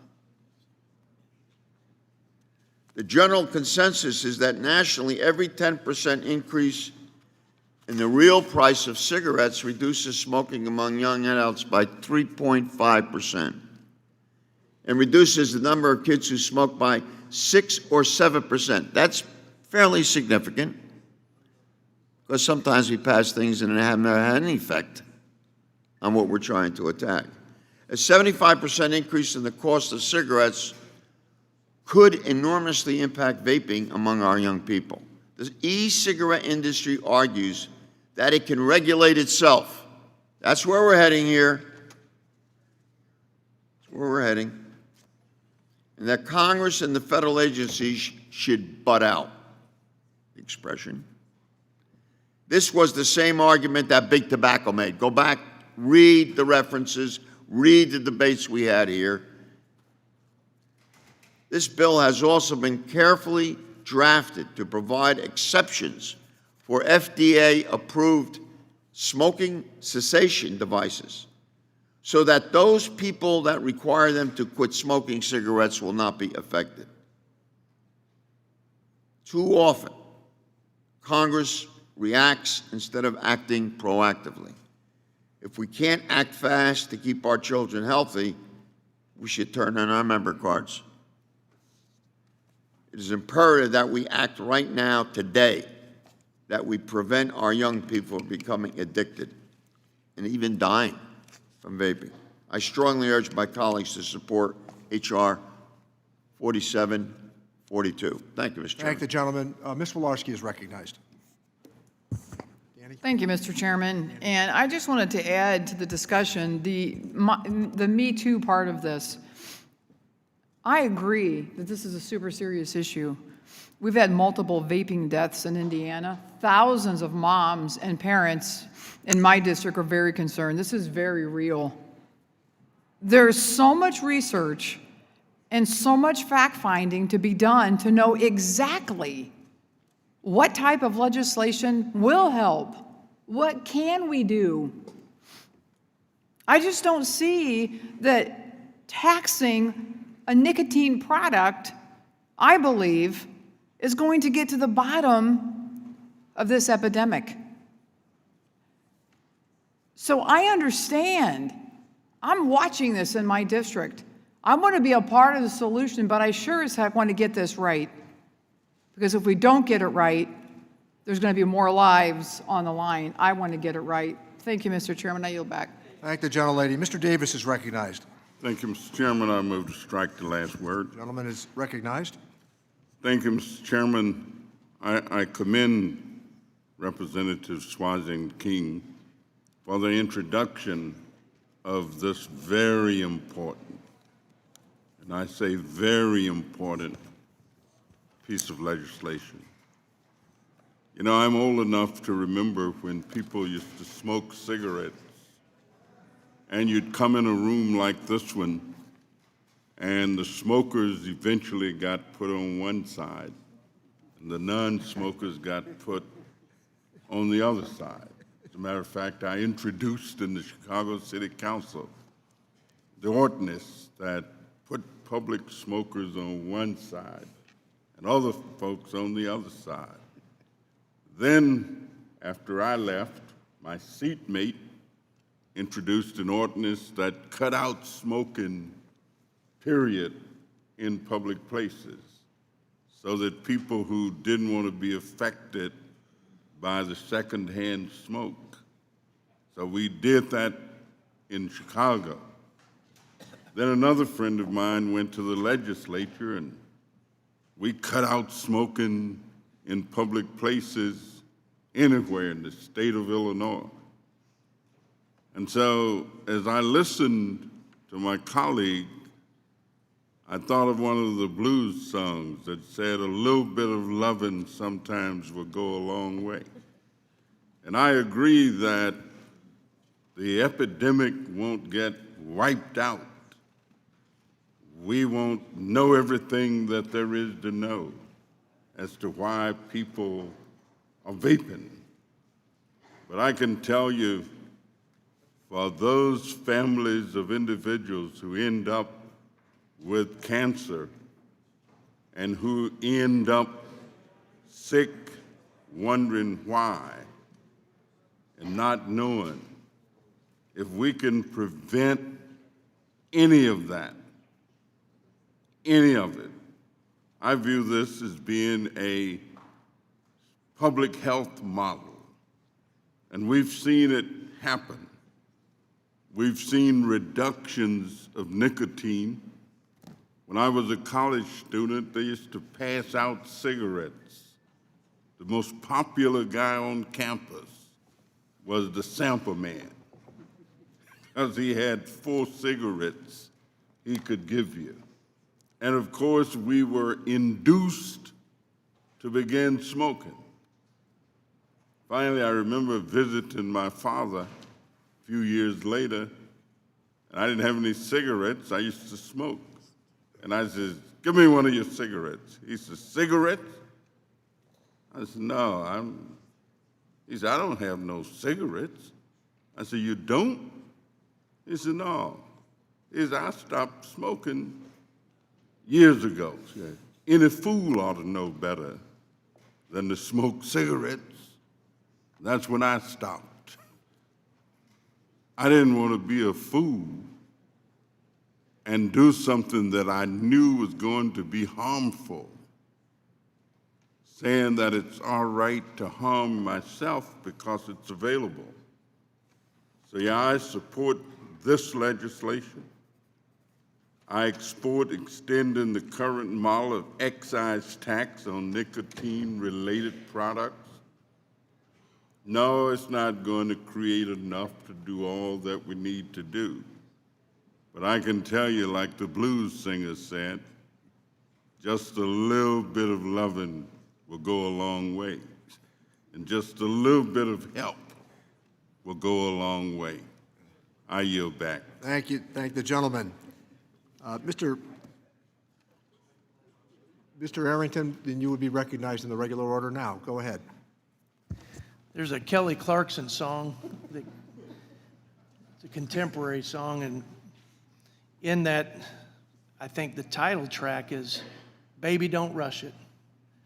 I think we're rushing things, Mr. Chairman, and in all seriousness, this is an important issue for everybody, and I'm the father of 3 precious children.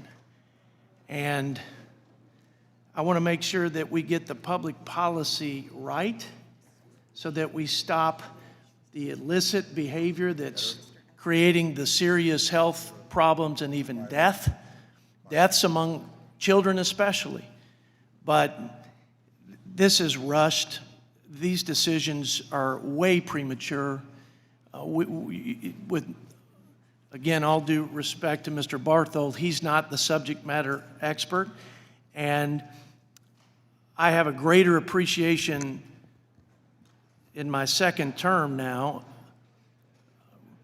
over the unintended consequences to legislation that is rushed through with good intentions, but with some really bad unintended outcomes. And I think the hearts of the folks on this dais are in the right place. I think we need our minds to be filled with the information and knowledge to prescribe the best public policy to achieve the objective. I'm not even sure what the objective is exactly, or what our options are, or what the consequences to those options. And so I don't mean to pile on, Mr. Chairman, but I think we need to have a more serious and deliberative process to make the right decision here. But I am willing to do that, and I would put everything on the table as an option if we get to a meaningful solution. So, Mr. Chairman, thanks for that time, and I yield back. Thank the gentleman. Let me recognize Mr. Byer. Thank you, Mr. Chairman. I move to strike the last word.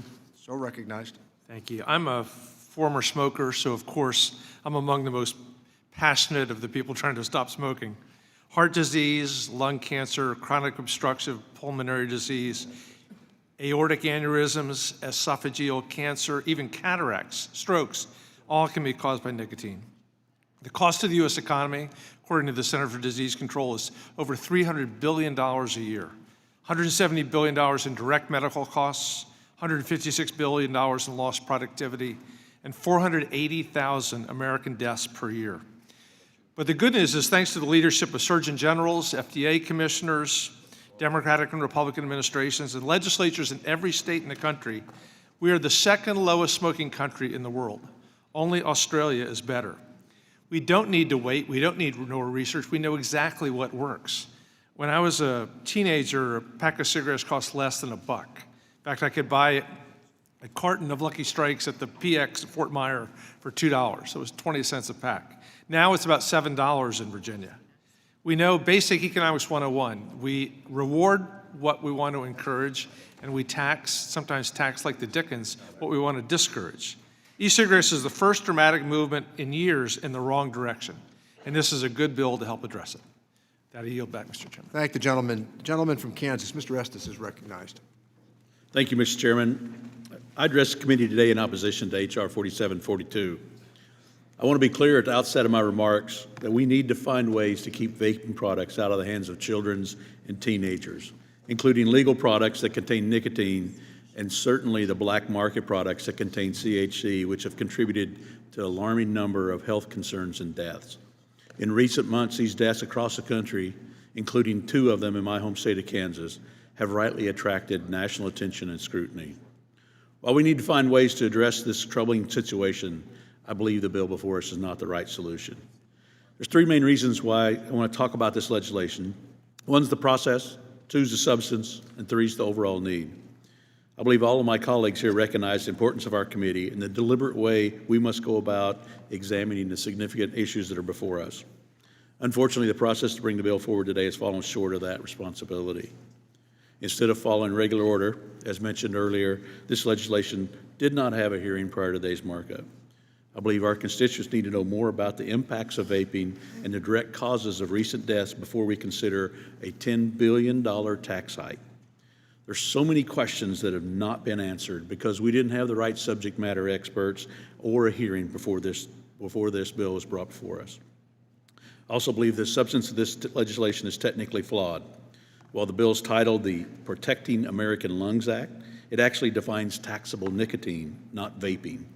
This targets other legal nicotine products that are unrelated to vaping. A better solution would have been to use the FDA's definition of electronic nicotine delivery systems, or ENDS. Additionally, the legislation taxes nicotine on the basis of weight. While this may be appropriate for cigarettes and for cigars, vaping products are sold as liquids. It'd be more appropriate and technically easier to tax vaping on the basis of milliliters, just as Kansas has done. And finally, I question the overall need for this bill worded this way today.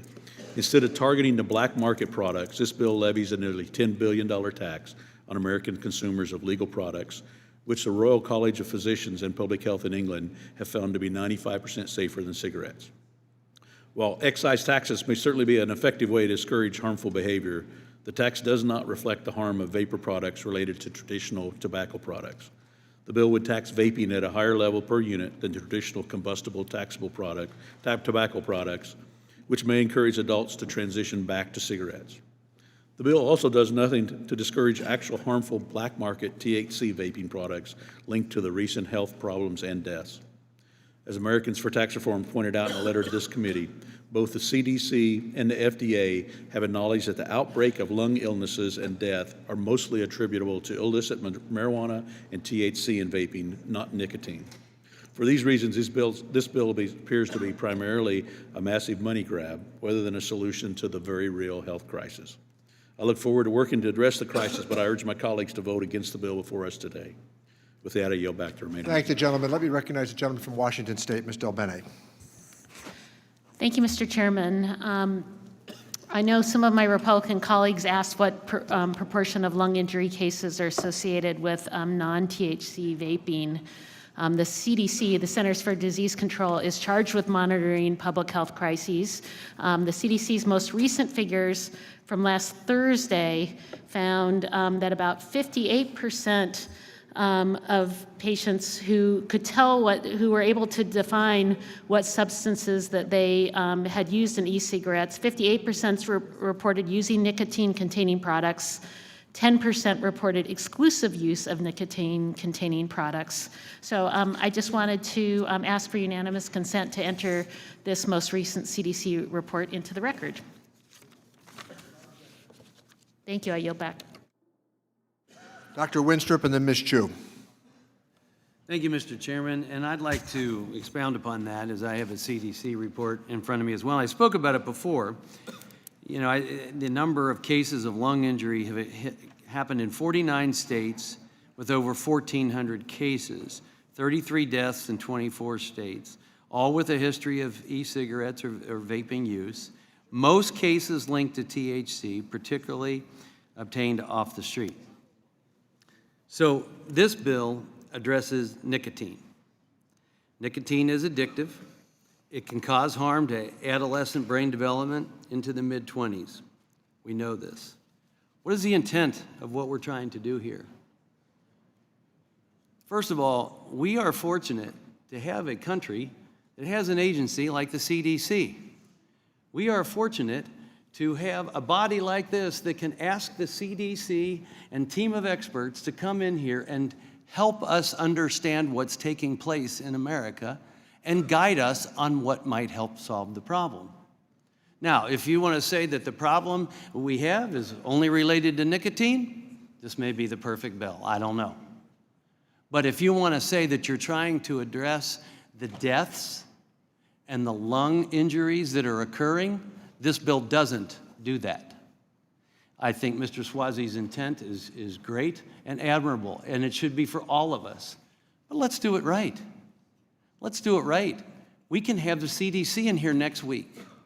So I'm going to ask Mr. Chairman, Mr. Swazi, if you consider holding off on this bill and moving forward with actually doing something where we're using good knowledge based on our experts in this country to try and find a path forward that has so many, that we might remedy what has so many families, especially families with young people, concerned about the deaths that are occurring.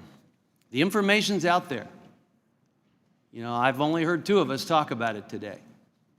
And this bill doesn't address what they are pointing out as facts as they continue to do their work, which we can't do from here, but they can do for us.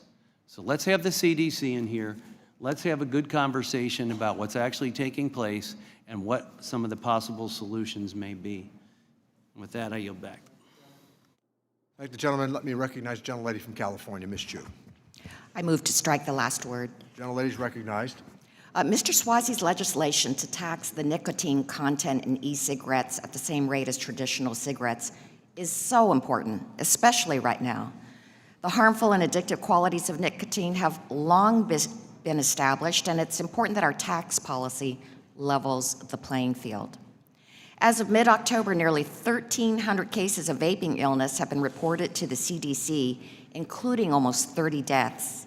According to the National Youth Tobacco Survey, E-cigarettes have been the most commonly used tobacco product among youth since 2014. And yet, despite the danger, in the last 3 years, there was an increase of nearly 3 million students using the products. In my home state of California, there are 440,000 children under 18 who will ultimately die prematurely from smoking. The Campaign for Tobacco-Free Kids refers to the youth vaping epidemic as a public health emergency. And that is why I am so glad we are taking action today. Alarmingly, although vaping manufacturers claim that their products are safer than cigarettes, the FDA has not evaluated the vast majority of vaping products for safety. And e-cigarette manufacturers have still not had to prove their claims that their public health benefits outweigh their risks. In the meanwhile, Juul markets relentlessly to adolescents through their favorite social media with images that associate Juul with being cool, hip, having fun, freedom, and sex appeal. Taxing e-cigarettes at the same rate as traditional cigarettes not only creates parity, it sends a message that regardless of the delivery device, nicotine is not safe. I commend Mr. Suozzi for his attention to this critical issue, and I urge my colleagues to support this legislation. And now yield back. Thank the gentlelady. With that, let me recognize the gentleman from Arizona, Mr. Swiker. Thank you, Mr. Chairman. Move to strike the last word. I want to be very careful because, sometimes I drink too much coffee and talk too fast, so let's slow it down a bit. In many ways, I think on the Republican side, we're agreeing. But, got to be careful here.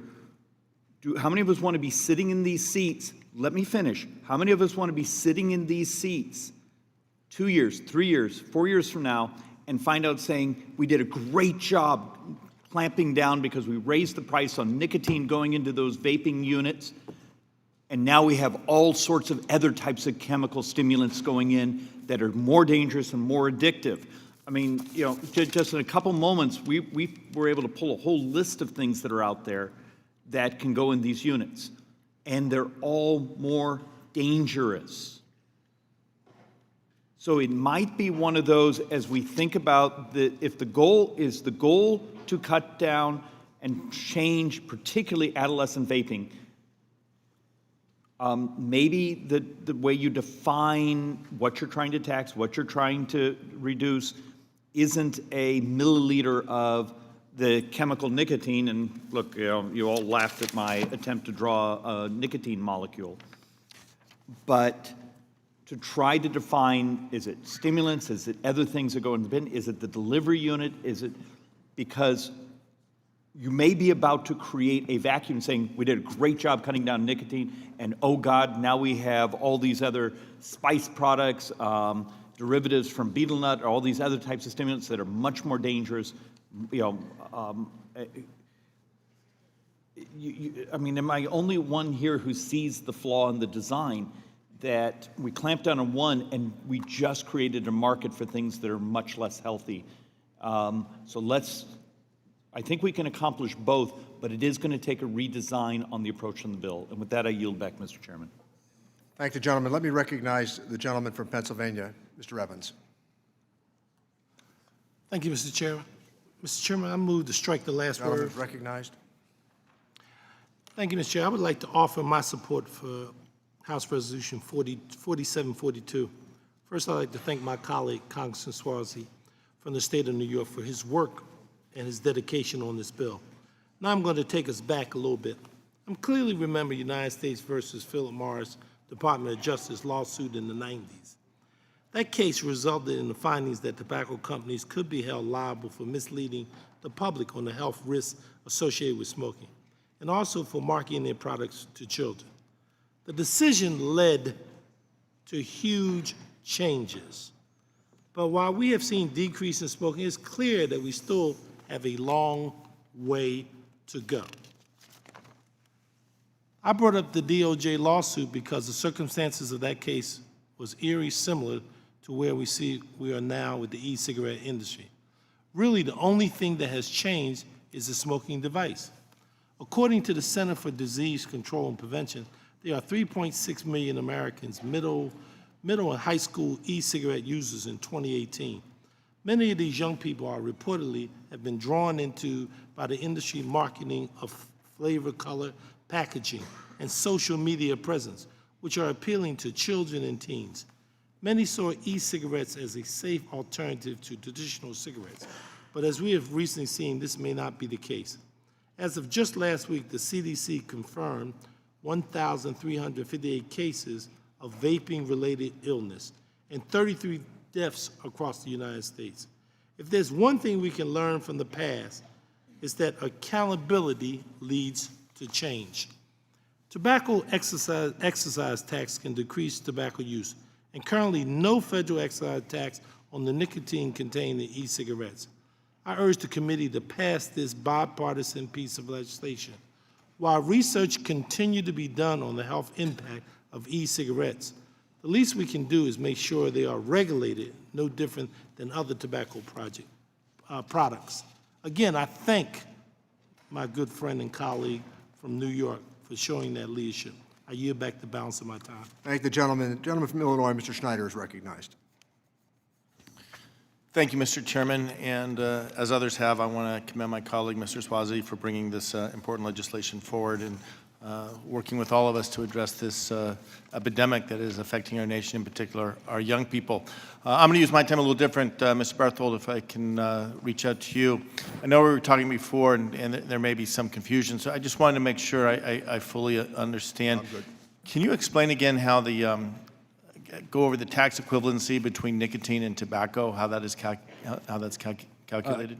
Yes, Mr. Snyder. Let me reemphasize a point that was perhaps lost in my presentation earlier, and that is that there can be some substantial uncertainty to this calculation. The uncertainty arises from several different points in any analysis to try and get at equivalency. First of all, across brand name cigarettes, there's ranges of nicotine in their tobacco blends in their product. Then within the blend, it depends how the cigarette is smoked. As just a simple example, if someone leaves a cigarette on an ashtray for a significant amount of time, the amount of nicotine that they potentially absorb is less than someone who's puffing constantly and perhaps inhaling more deeply. So the analysis that I cited on cigarettes, accepting that there's a range of milligrams of nicotine in the underlying tobacco product, and then the nicotine yield when smoked, was a central point was around 1 milligram of nicotine per cigarette, which means that the present law excise tax on cigarettes of $50.33 per 1,000 small cigarettes translates into, and again, except that there's variance around this, of 5.033 cents tax per milligram of nicotine. Now, on the vaping product side, there's perhaps a wider range of estimates of the efficiency with which the nicotine is absorbed by the user, with some estimates saying as little as 50% efficiency. If that were the case, a tax at $50.33 per 1,000 milligrams of nicotine would be at half the rate of that of a traditional tobacco product. On the other hand, if you get closer to 100% efficiency, then a tax at $50.33 would be equivalent, again, accepting some of the uncertainty. So the present draft in the chairman's amendment, the nature of a substitute, with a rate of $50.33 per 1,810 milligrams of nicotine is somewhere in that range. So it's possible that it's equivalent. What I presented before as some estimates was based on a study by some Penn State scientists, which suggested that it wasn't a perfect equivalence. So I hope that's responsive. Yeah, I mean, let me just make sure I understand. This is, I mean, it almost sounds like we're talking about the exact case of don't let perfect be the enemy of good. We're making an estimate on average. Law of large numbers is what allows us to use averages to some good effect. We're talking about large numbers of cigarettes, large number of vaping product. on average, within range, were roughly equivalent. Is that a fair statement? Some people will disagree with the exact degree of equivalence. It's within, it's certainly within the range. All right, great. Thank you. With that, I yield back. Thank the gentleman. The gentleman from California, Mr. Panetta, is recognized. Thank you, Mr. Chairman. I move to strike the last word. Gentleman's recognized. Thank you. Mr. Chairman, I'm proud to say this, and I don't say this too often, but I am proud of my friend and colleague, Tom Suozzi, and his bipartisan Protecting American Lungs Act. It is a bill that will create tax parity between vaping products and cigarettes. It will stem the use of vaping, and it will generate the right amount of revenue for a number of important health initiatives. Now, we all know, we've all seen, and we've all experienced the horrific effects of vaping. And in fact, I actually hear about it in my own home, in the sense that I have two daughters, one in middle school and one in high school. And they are seeing the prevalence of vaping in their schools on the Central Coast of California, at their dances, at the sporting events, and yes, even in the bathrooms, to which I respond by singing the old Motley Crue song of smoking in the boys' room and letting them know that smoking ain't allowed in school. To which I'm sure that doesn't really influence them that much. It's more the fear from their mother. But that being said, I also know across this country that there are many teenagers who don't have a father that sings to them or have a mother that encourages them not to vape. And that's why there is an alarming number of teenagers that are becoming addicted to nicotine due to vaping. Now, I believe that that is why there are these reports in which a number of middle and high school students are reporting e-cigarette use, which has increased from 2.1 million in 2017 to 3.6 million in 2018. And I do believe that the consequences are proving dire. And that's why there's over 100 cases of severe lung disease in California alone that were caused just by e-cigarettes and vaping. Clearly, our constituents, my daughters, and many in our nation want us to address this public health crisis now. And that's exactly what this bill does. That's why I support it, and that's why I urge my colleagues to support it as well. Thank you, Mr. Chairman. I yield back. Thank the gentleman. Ms. Murphy, you are recognized. Thank you, Mr. Chairman. I move to strike the last word. Vaping is increasingly becoming a major public health issue and one that is growing at a high rate among kids and teens. The Surgeon General has described e-cigarette use among youth as an epidemic. Experts agree that e-cigarettes are a gateway to youth smoking. I have 2 young children at home, and so this data is horrifying. So I support the idea of trying to do something to reverse these trends and to discourage the appeal of these products to younger users. I also support the other bipartisan bills under consideration today. These measures provide coverage for inhalers while still allowing consumers to use HSAs and allow consumers to use FSA and HSA accounts for menstrual care products. However, as I've said many times before in this committee, we need to demonstrate fiscal responsibility when enacting new spending. This is a good package of bills, and I support each one individually, but the revenue generated from the vaping bill is not enough to pay for the new spending in the other 3 measures. Therefore, this package is not fiscally responsible, and I cannot support the vaping bill until it's amended to make this package fiscally responsible. Again, we are the committee charged with revenues. If we're not responsible in legislating, how can we ask the same of our colleagues? I yield back. Thank the gentlelady. Anyone else wish to strike the last word? Mr. Doggett, Mr. Suozzi, you're recognized. Thank you very much, Mr. Chairman. I've listened very carefully to many of my colleagues' remarks here today, and I was especially interested in listening to Mr. Davis's stories that he talked about. And we all remember what it was like when people were smoking in restaurants, when they were smoking on airplanes, in the movie theaters. And it's kind of shocking now to think that that was even possible. And this is one of those issues that we're really right in the middle of a storm right now. This is one of those issues, one of those few times when we go home and we speak to our children. You know, I've got a 16-year-old, a 21-year-old, a 24-year-old, and you've got children or grandchildren. This is going to be something that comes up at the Thanksgiving dinner table. This is real life stuff that's affecting people immediately. And I know there's all kinds of process arguments to be made and moving too quick, and we can always do more, and we can do more.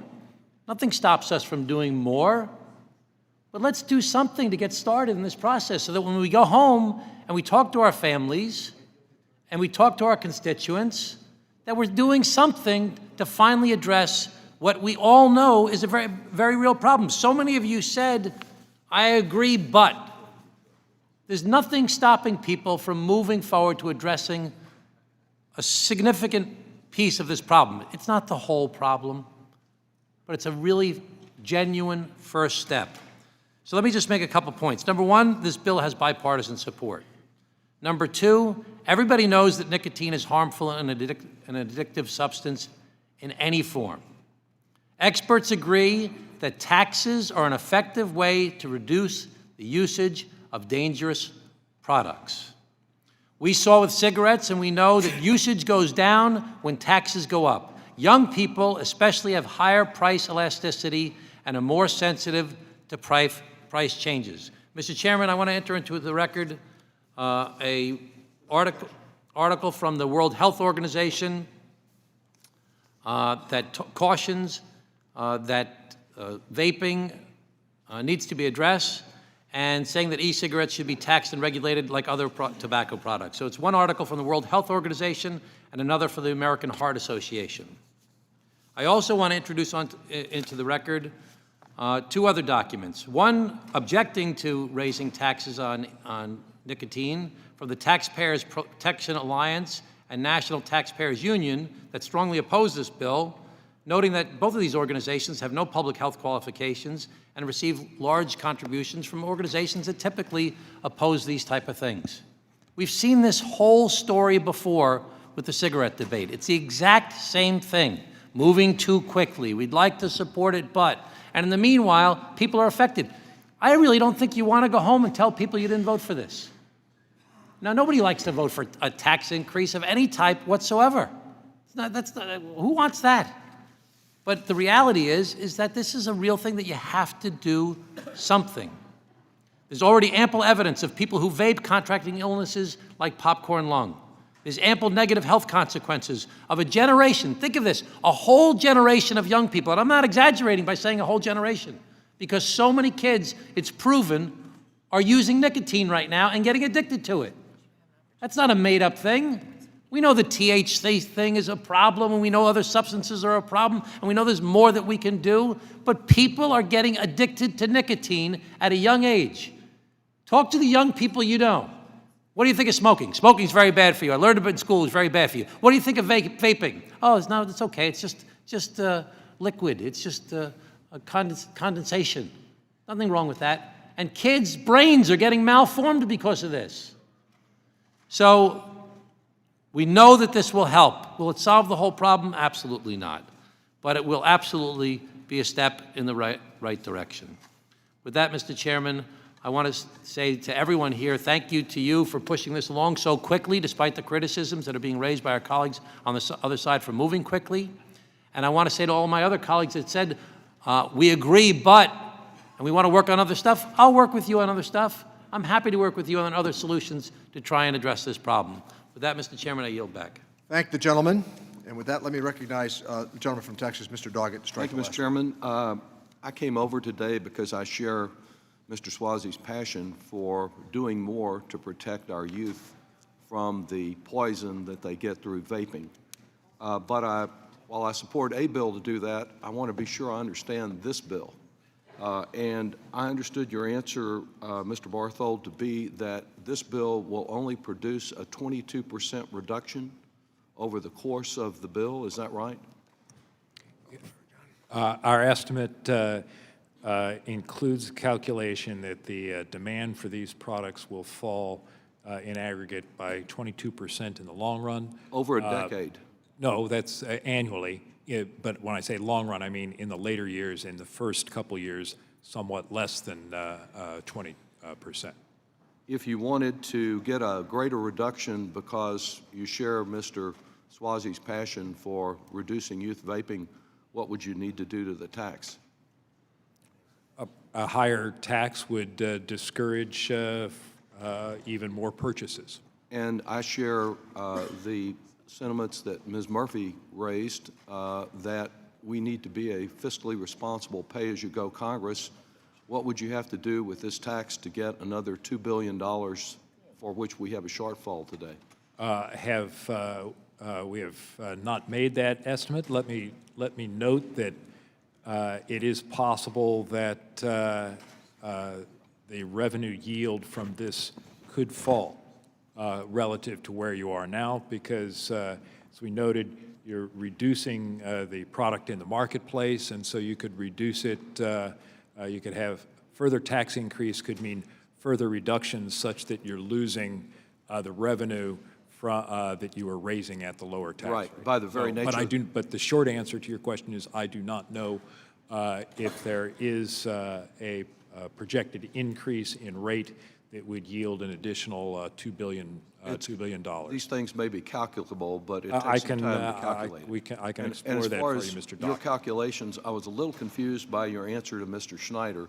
I understood your answer to be that based on the Penn State analysis that you gave some credibility to, your best estimate was that instead of being an equivalent tax, this was about half as much tax on vaping for nicotine content as it is for regular cigarettes. Well, not half. It was closer to 60%, closer to 60%. Yeah. And I did preface my presentation not of a- that to you by saying that there's uncertainty in how to measure Indeed. that. You- But I as you did said, there's a earlier range. today say that based on what I calculated off of the Penn State analysis, Right. what I presented to Mr. Snyder is that there are others who I have understood your suggested answer. that You set a range and were straightforward, but it's not equivalent. It's And- within the range of equivalency, perhaps. That's correct, and it would be you know, difficult to have perfect equivalence, I think, is part of the analysis. I think there are people through the decades, beginning with big tobacco, who stood by as people died year after year, and they still wanted to study.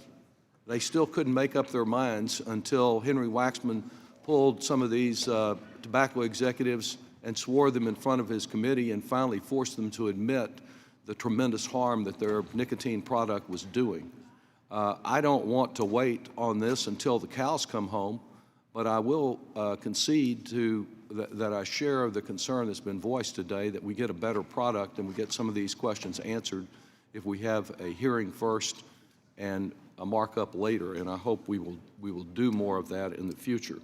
I am concerned that the vaping industry used flavors like mango and mint and cucumber, deliberately attracting children to the use of their product. And they haven't stopped. They've stopped some in the United States, but they're out addicting the world's children to the same products. I think we need to act and to act forcefully. It may be that our revenue interest and our desire to reduce vaping are not consistent. And I believe there's a little more work that needs to be done here, but I hope we can act promptly to address a very real serious public health challenge that the Food and Drug Administration seriously neglected, failed to do its job, and we need to do ours and respond to this serious public health tragedy. So many deaths already having occurred, serious injury, and the longer we wait to address them, the more harm that will be done, and I yield back.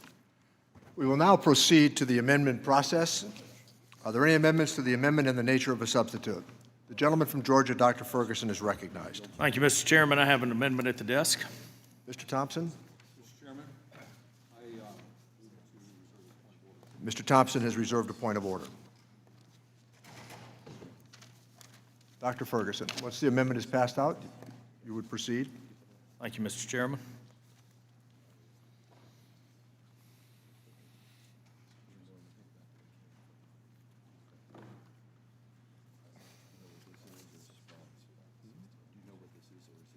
It's not germane. It's an ENC.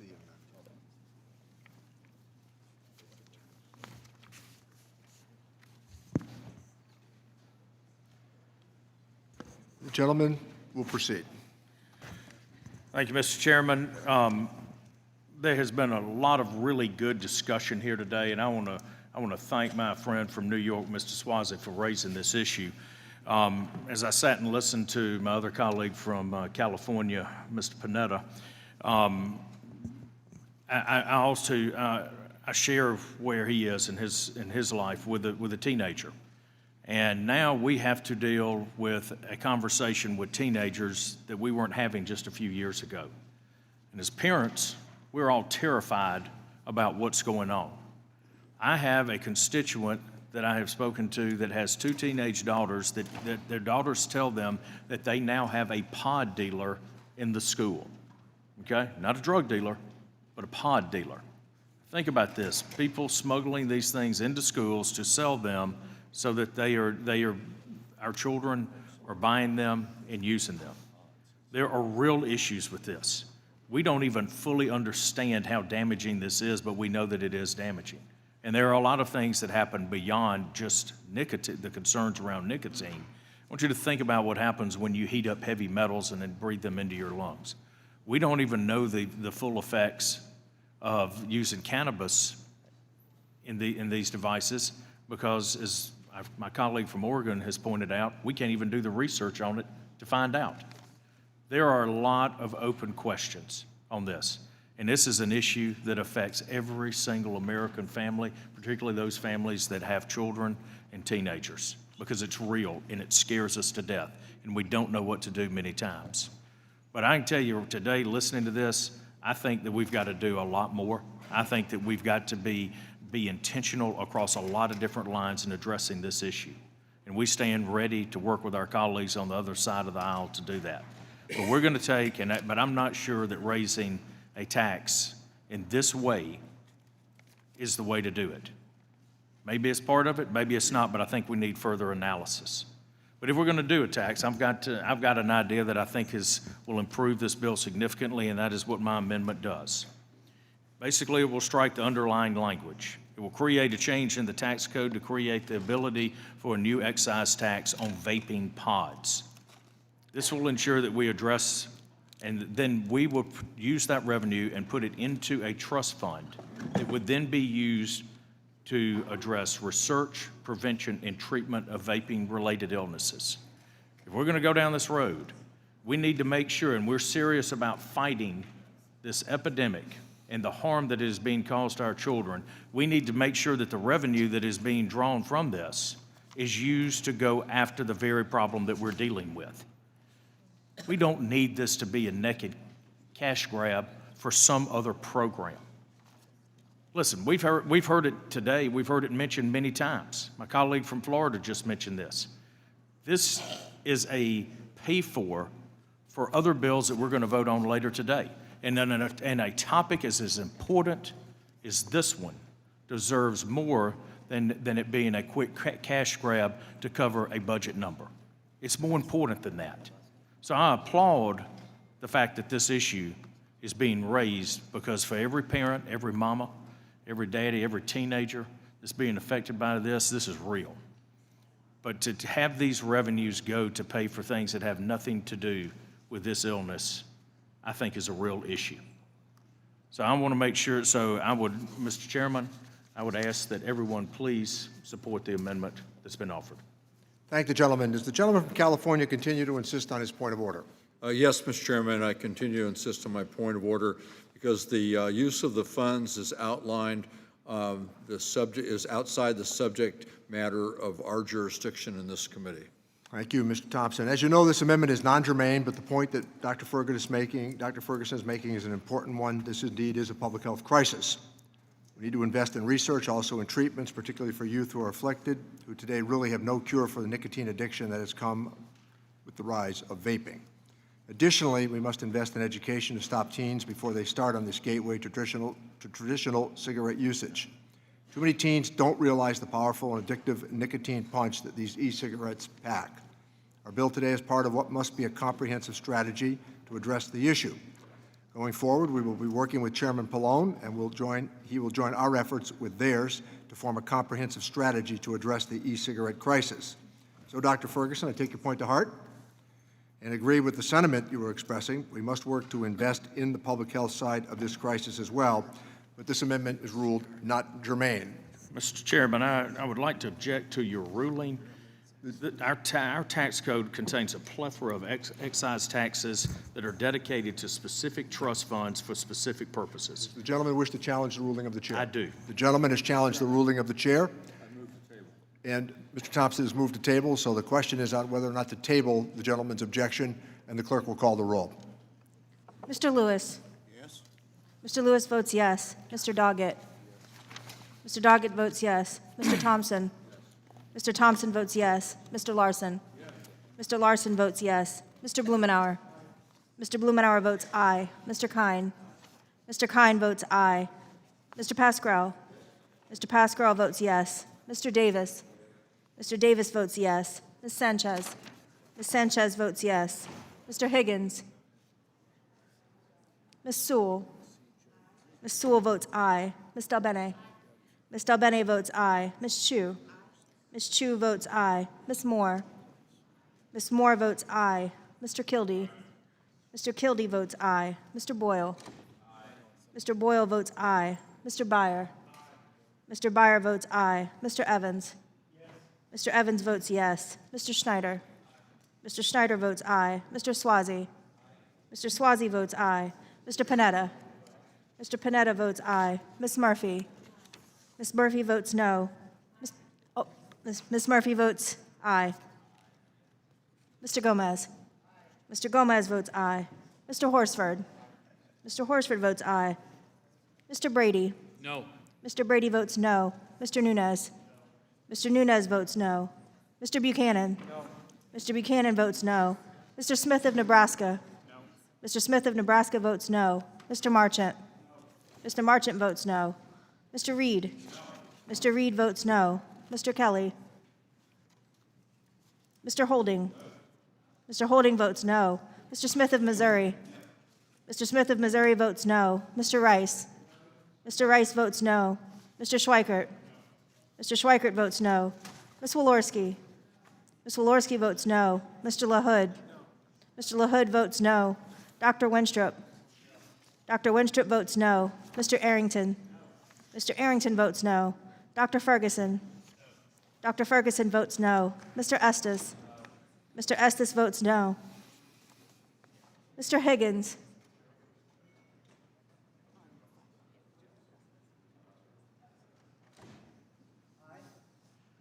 Mr. Higgins votes aye. Mr. Kelly. Mr. Chairman. Aye. Chairman votes aye. The clerk will report the tally. 25 yeas, 16 nays. 25 nays and 16 nays. The ruling of the chair has been upheld. Are there any additional amendments? Are there any further amendments based on the question on the adoption of the amendment and the nature of the substitute as amended? If not, all those in favor can say aye. Aye. Those opposed, no. The amendment and the nature of the substitute is agreed to. Now let me recognize Mr. Lewis for the purpose of offering a motion. Mr. Chairman, I move that the committee favorably report H.R. 4742 as amended to the House of Representatives. Thank the gentleman. The question is on favorably reporting the bill, H.R. 4742 as amended. All those in favor signify by saying aye. Aye. Aye. Those opposed signify by saying no. No. In the opinion of the chair, the ayes have it. The motion is agreed to, and H.R. 4742 is amended. The gentleman is asking for a recorded vote. The clerk will call the roll. Mr. Lewis. Yes. Mr. Lewis votes yes. Mr. Doggett. Present. Mr. Doggett votes present. Mr. Thompson. Aye.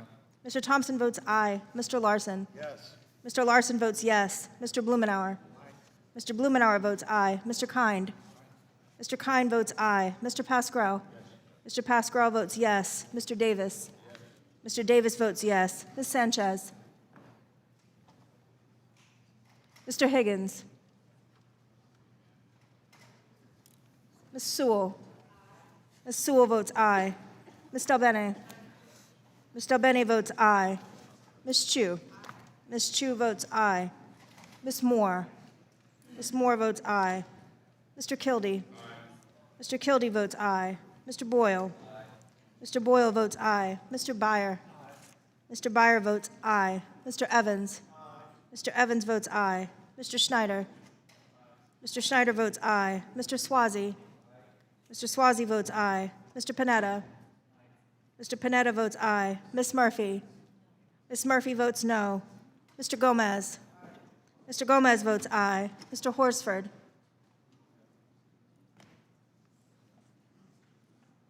Mr. Brady? Mr. Brady votes no. Mr. Nunez? Mr. Nunez votes no. Mr. Buchanan? Mr. Buchanan votes aye. Mr. Smith of Nebraska? Mr. Smith of Nebraska votes no. Mr. Marchant? Mr. Marchant votes no. Mr. Reed? Mr. Reed votes no. Mr. Kelly? Mr. Holding? Mr. Holding votes no. Mr. Smith of Missouri? Mr. Smith of Missouri votes no. Mr. Rice? Mr. Rice votes aye. Mr. Schweikert? Mr. Schweikert votes no. Ms. Walorski? Ms. Walorski votes no. Mr. LaHood? Mr. LaHood votes no. Dr. Wenstrup? Dr. Wenstrup votes no. Mr. Arrington? Mr. Arrington votes no. Dr. Ferguson? Dr. Ferguson votes no. Mr. Estes? Mr. Estes votes no. Ms. Sanchez? Sanchez votes aye. Mr. Higgins? Mr. Higgins votes yes. Mr. Horsford?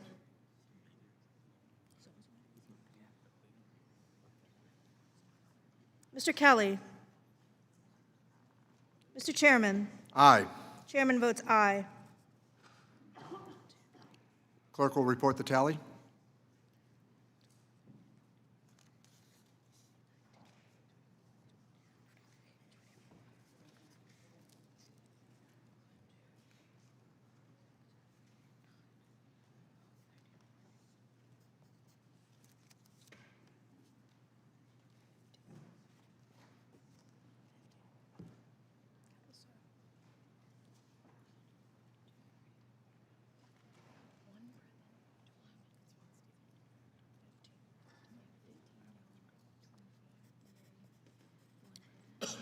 Twenty-four yeas, 15 nays, 1 member present.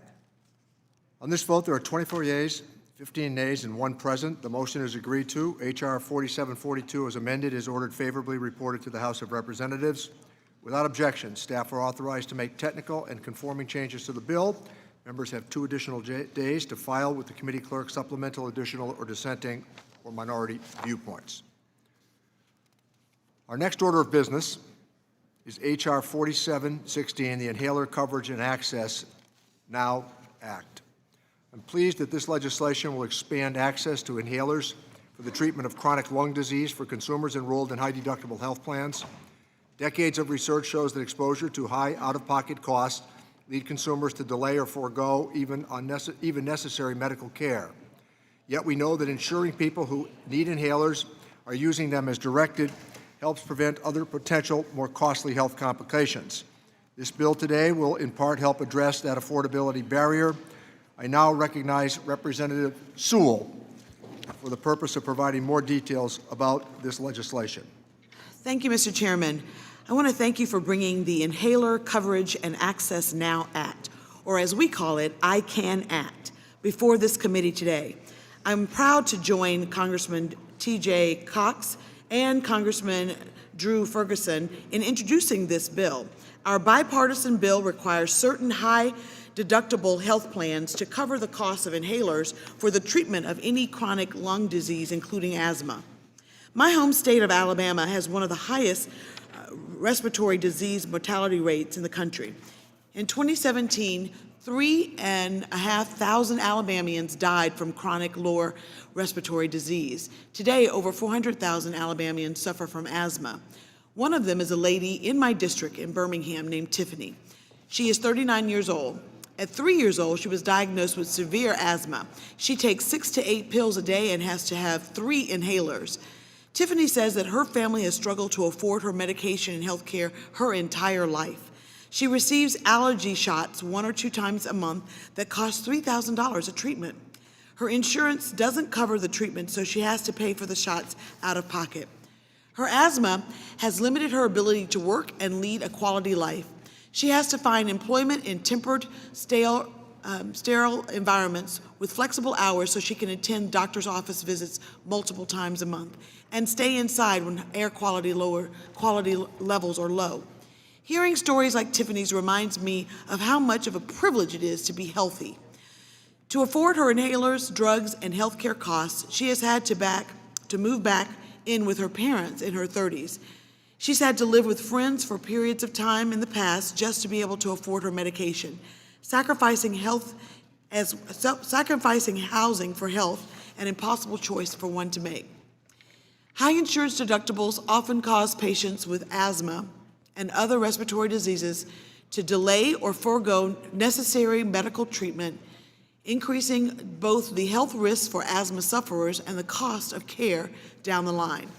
This administration has increased the availability of high deductible insurance plans that would require patients to pay thousands of dollars in out-of-pocket costs before their insurance coverage kicks in.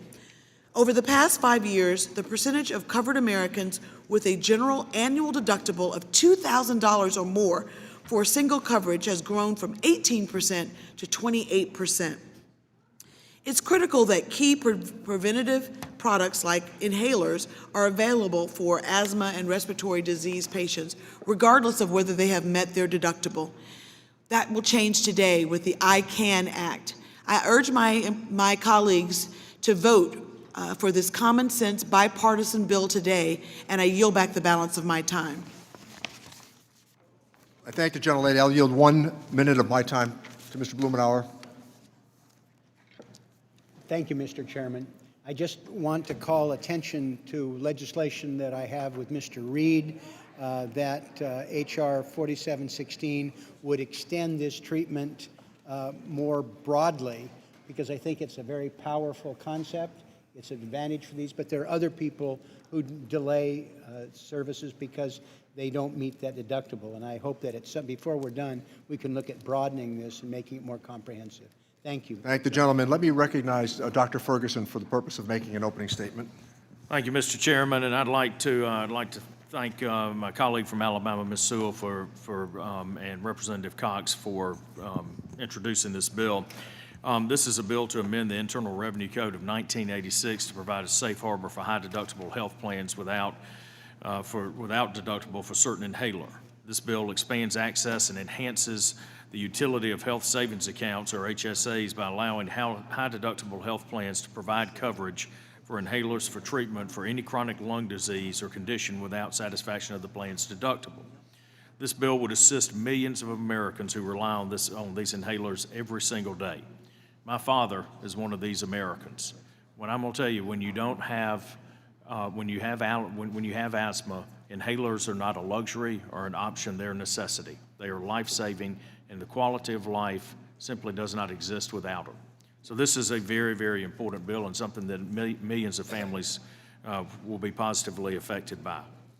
According to the AIAC Group, an industry survey in 2018 said that over 25 million Americans had an HSA, and it's a benefit that is growing ever increasingly in popularity. It's a great option for workers, and enrollment growth in HSA shows no sign of slowing. In July, the IRS issued an updated guidance that added preventive care for specified conditions to the Preventive Services Safe Harbor Act for HSAs. This bill's addition of inhalers is similar to the Trump administration's action. For many Americans like my father who live with asthma and other chronic lung conditions, I strongly urge my colleagues to support the passage of this bill out of committee. With that, I yield back. Thank the gentleman. With that, let me point out that the committee will now proceed to consideration of H.R. 4716. Without objection, the measure will be considered as read and open for amendment at any point. This time, I offer an amendment in the nature of a substitute, which was distributed in advance, along with a green sheet explaining it. Without objection, the amendment is in the nature of a substitute, shall be considered as read, open for amendment at any point, and considered base text for the purpose of amendment. Now, let me turn to Tom Barthold, Chief of Staff for the Joint Committee on Taxation, to provide a technical description of the amendment in the nature of a substitute with an emphasis on the changes made since introduction. I ask members to hold their questions until after his presentation. Mr. Barthold. Thank you, Mr. Chairman. The members have before them two joint committee documents, JCX 45 and JCX 49, which describe the underlying legislation, H.R. 4716, the Inhaler Coverage and Access Now Act of 2019, and the Chairman's amendment in the nature of a substitute. The Chairman's amendment in the nature of a substitute changes the underlying legislation with just a clerical change relating to the effective date of the proposal. So let me just very briefly highlight what the legislation does. Under present law, a high-deductible health plan is permitted to provide coverage for preventive care before the satisfaction of the minimum deductibles that are required to be a qualifying high-deductible health plan. The proposal before the committee permits a high-deductible health plan to provide inhalers for treatment of any chronic lung disease or any medicine or drug which is delivered through such an inhaler without satisfaction of the plan's minimum deductible. This is an expansion of a narrow limitation related to a certain class of inhalers for asthma, which are permitted under present law. This legislation would be effective for months after the date of enactment, and the Joint Committee staff has estimated that it will lead to a revenue loss of approximately $1.4 billion over the budget period fiscal years 2020 through 2029.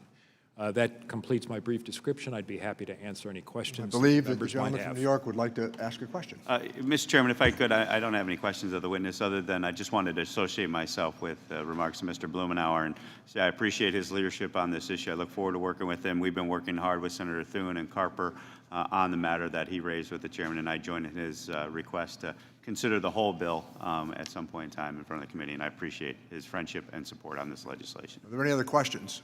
Mr. Doggett. Mr. Barthold, the last data that I could find is back in 2014, suggesting that only 5% of Americans with an annual income under $100,000 utilize health savings accounts. Do you have any updated information on who uses these accounts? I do not have that information with me at the table today. I can ask my colleagues to look for more current information, and we'll provide it to you, Mr. Doggett. Do you know if there's been any significant increase in the use by those with I believe there has been an increase. I don't know the significance. Okay. And there is also some indication that those who earn $200,000 a year or more can use their health savings account as something of a tax shelter for their investment income. Is that an issue that joint taxes looked at? Well, by shelter, you mean that they're able to save amounts above that, which might be projected to be necessary for medical expenses, Exactly. which are a qualifying tax-free distribution. Right. We have, I don't think we've had cause to look at that specific issue. It's been in the literature, isn't it? People have discussed it as a possibility, but whether a balance exceeds ultimate medical uses really isn't determined until many years later. Thank you very much. The gentleman from Nebraska, Mr. Smith, is recognized. Thank you, Mr. Chairman. I would just like to add for the record that the median household income for an HSA account holder is $57,000. So I think that's important to note. So ordered. And appreciate that. Thank you. I yield back. Ordered. Are there any other questions of Mr. Barthold? Does anybody wish to strike the last word? Gentlelady from Alabama, Ms. Sewell, is recognized. I would like to submit for the record a number of articles that show how important it is that we allow asthma patients to be able to, if they have high deductible insurance, to still be able to get that without the deductible. So ordered. Thank you. Anybody wish to strike the last word? Mr. Doggett.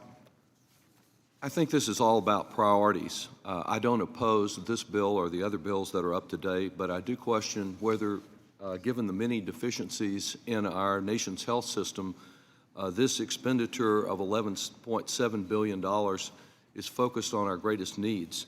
And I also tend to agree with Representative Ferguson that one of the best uses of money raised from taxing tobacco is to prevent and treat tobacco-related diseases.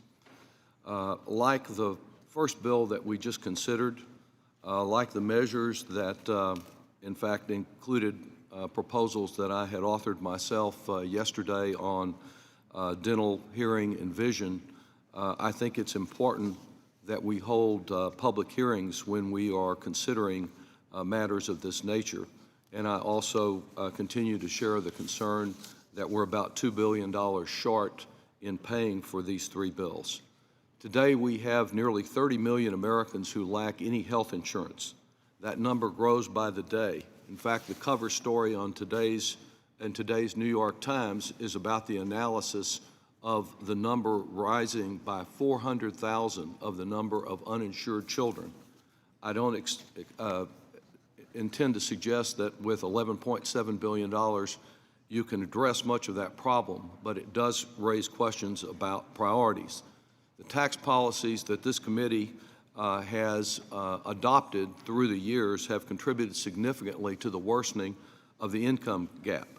The three bills before us concern high-deductible health insurance plans and their companion health savings accounts. In San Antonio, the median annual family income is $49,000, and nationally it's $61,000. The majority of people who use these plans are in a much better position. For the nearly half of Americans who say they cannot afford a $400 emergency expense, the benefits of a tax-advantaged health savings account is usually out of their reach.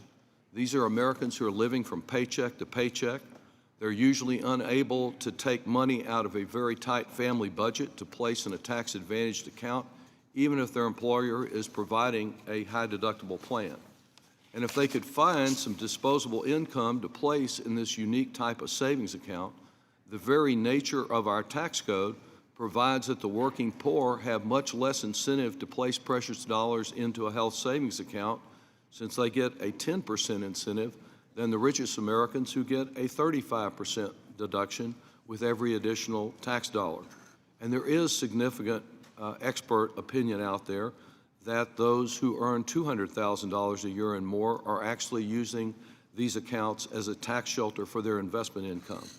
While these bills do make some modest improvements in high-deductible health plans, I believe we should prioritize ensuring that fewer Americans have to resort to these plans in the first place.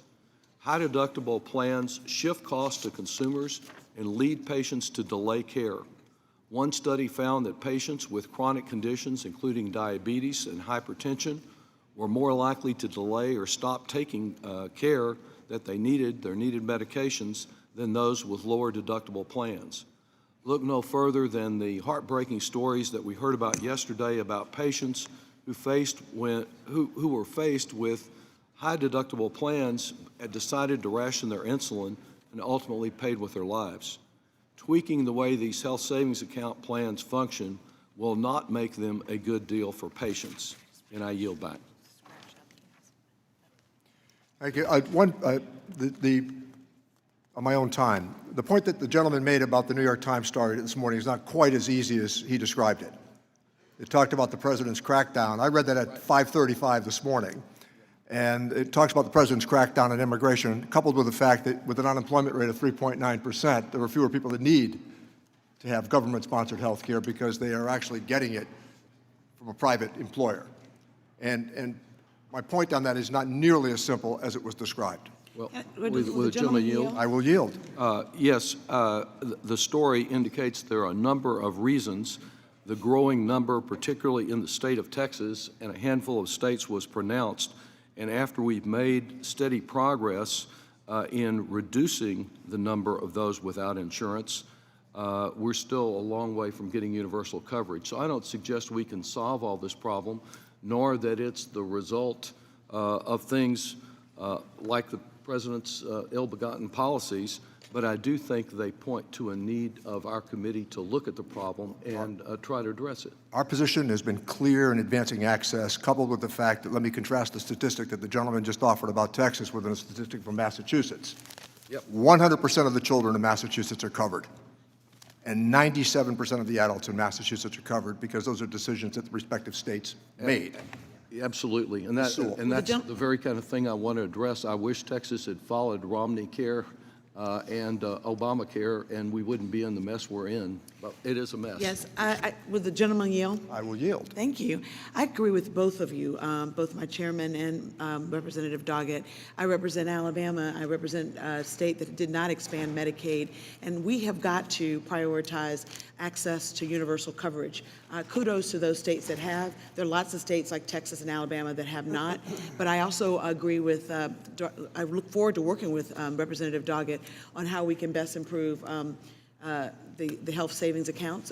There are lots of people in my district that can't afford to participate in that, but those that can, I do believe that these high deductible plans, that life-saving medicine like for asthma, for chronic diseases, should be deducted. So I thank the gentleman for his colloquy, and I yield back the rest of the time. Thank the gentlelady. Is there anyone else who wishes to strike the last word?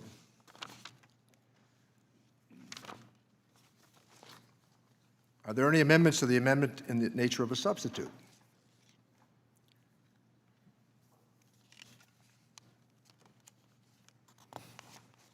If there are no further amendments, the question is on the adoption of the amendment in the nature of a substitute. All those in favor signify by saying aye. Aye. Those opposed, no. In the opinion of the chair, the ayes have it, and the amendment in the nature of a substitute is agreed to. Now let me recognize Mr. Lewis for the purpose of offering an amendment. Mr. Chairman, I move that the committee favorably report H.R. 4716 as amended to the House of Representatives. The question is on favorably reporting the bill H.R. 4716 as amended. All those in favor signify by saying aye. Aye. Those opposed signify by saying no. In the opinion of the chair, the ayes have it. The motion is agreed to, and H.R. 4716 as amended is ordered favorably reported to the House. Without objection, staff are authorized to make technical and conforming changes to the bill. Members have 2 additional days to file with the committee clerk supplemental, additional, dissenting, or minority views. Our next order of business is H.R. 1922, the Restoring Access to Medication Act. The bill allows tax-preferred accounts and arrangements to be used for menstrual care products as well as over-the-counter medications. I now recognize Representative Kind to provide more details about the legislation. Thank you, Mr. Chairman. Mr. Chairman, I want to thank you for holding today's mark and for including the mark today, H.R. 1922, Restoring Access to Medication Act. I also want to thank my good friends, Ms. Walorski and Mr. LaHood, along with Grace Meng, for partnering with me with this legislation. For the sake of brevity, I'd ask unanimous consent to have my whole statement inserted in the record at this time. Without objection. And I'd also like to include, again, under unanimous consent, a letter of support dated October 22nd, 2019 by a plethora of organizations in support of the legislation. Without objection. And just one portion of that letter I'd like to highlight, Mr. Chairman, in which they write, and I quote, "A study by the Consumer Healthcare Products Association found the availability of OTC medicines leads to $146 billion worth of annual savings relative to other alternatives in the healthcare system. This is accomplished through reducing unnecessary doctor's visits, less time away from work, the cost advantage of OTC medicines. This means that for every dollar spent on OTC medications in the U.S., the healthcare system saves $7.20, end quote. It's a good piece of legislation. I'm glad the chair and the committee are looking for appropriate offsets to pay for the legislation. I encourage my colleagues to support it, and I yield back the remainder of my time. Thank the gentleman. Let me recognize Ms. Sanchez for the purpose of a unanimous consent request, and then we'll move to Ms. Walorski for the purpose of an opening statement. Thank you, Mr. Chairman. I will have a fuller statement later, but I strongly support this bill and want to recognize the leadership of Representative Meng in advancing the need to expand accessibility and affordability of menstrual hygiene products. I'm pleased to ask for unanimous consent to enter into the record that statement from Representative Meng. So ordered. Thank you, and I yield back. Let me recognize Ms. Walorski for the purpose of an opening statement. Thank you, Mr. Chairman. Today we're marking up H.R. 1922, the Restoring Access to Medication Act of 2019. I worked with Representatives Kind, Meng, and LaHood to introduce this important legislation. This is really a continuation of the good bipartisan work We started last Congress to give consumers more choice and improve access to care. H.R. 1922 would allow tax-favored health savings accounts, HSAs, and flexible savings accounts, FSAs, to be used to purchase over-the-counter OTC medications, and it would add feminine hygiene products as eligible products. Before the enactment of the Affordable Care Act, or Obamacare, consumers were allowed to use their HSA or FSA funds to pay for over-the-counter medications. That changed and required patients to get a prescription from a doctor before being able to use these accounts for over-the-counter medical products. Such restrictions on tax-favored health accounts are causing families to spend more out of their own pockets on medications because they have to use after-tax dollars or see a doctor for a prescription. According to the Consumer Healthcare Products Association, every dollar spent by consumers on over-the-counter medicine saves the U.S. healthcare system $6 to $7, contributing a total of $102 billion in savings each year. H.R. 1922 would restore patients' ability to use tax-favored health accounts to purchase these cost-effective medications without seeing a physician. In addition, this bill does add feminine hygiene products to the list of qualified medical expenses under tax-favored health accounts. This common-sense provision increases access to essential products and eases the financial burden of women's basic health care needs. I urge my colleagues to support this vital piece of legislation that helps families and women more easily access and afford over-the-counter medications and feminine hygiene products. I yield back. Thank the gentlelady. The committee will now proceed to consideration of H.R. 1922. Without objection, the measure will be considered as read and open for amendment at any point. This time, I offer an amendment in the nature of a substitute, which was distributed in advance along with a green sheet explaining it. Without objection, the amendment in the nature of a substitute shall be considered as read, open for amendment at any point, and considered base text for the purpose of amendment. Let me now turn to Tom Barthol, the Chief of Staff of the Joint Committee on Taxation, to provide technical descriptions of the amendment in the nature of a substitute with an emphasis on the changes made since introduction. I ask that members hold their questions until after his presentation. Thank you, Mr. Chairman. The members of the committee have before them two joint committee documents, JCX 46 and JCX 50, which describe the underlying legislation, H.R. 1922, the Restoring Access to Medication Act of 2019, and the Chairman's amendment in the nature of a substitute. The Chairman's amendment makes a minor change to the effective date of the proposal. Let me take a couple of moments to just briefly review the underlying legislation. Reimbursements under employer-provided accident health plans, including health FSAs and health reimbursement accounts, and distributions from HSAs and Archer MSAs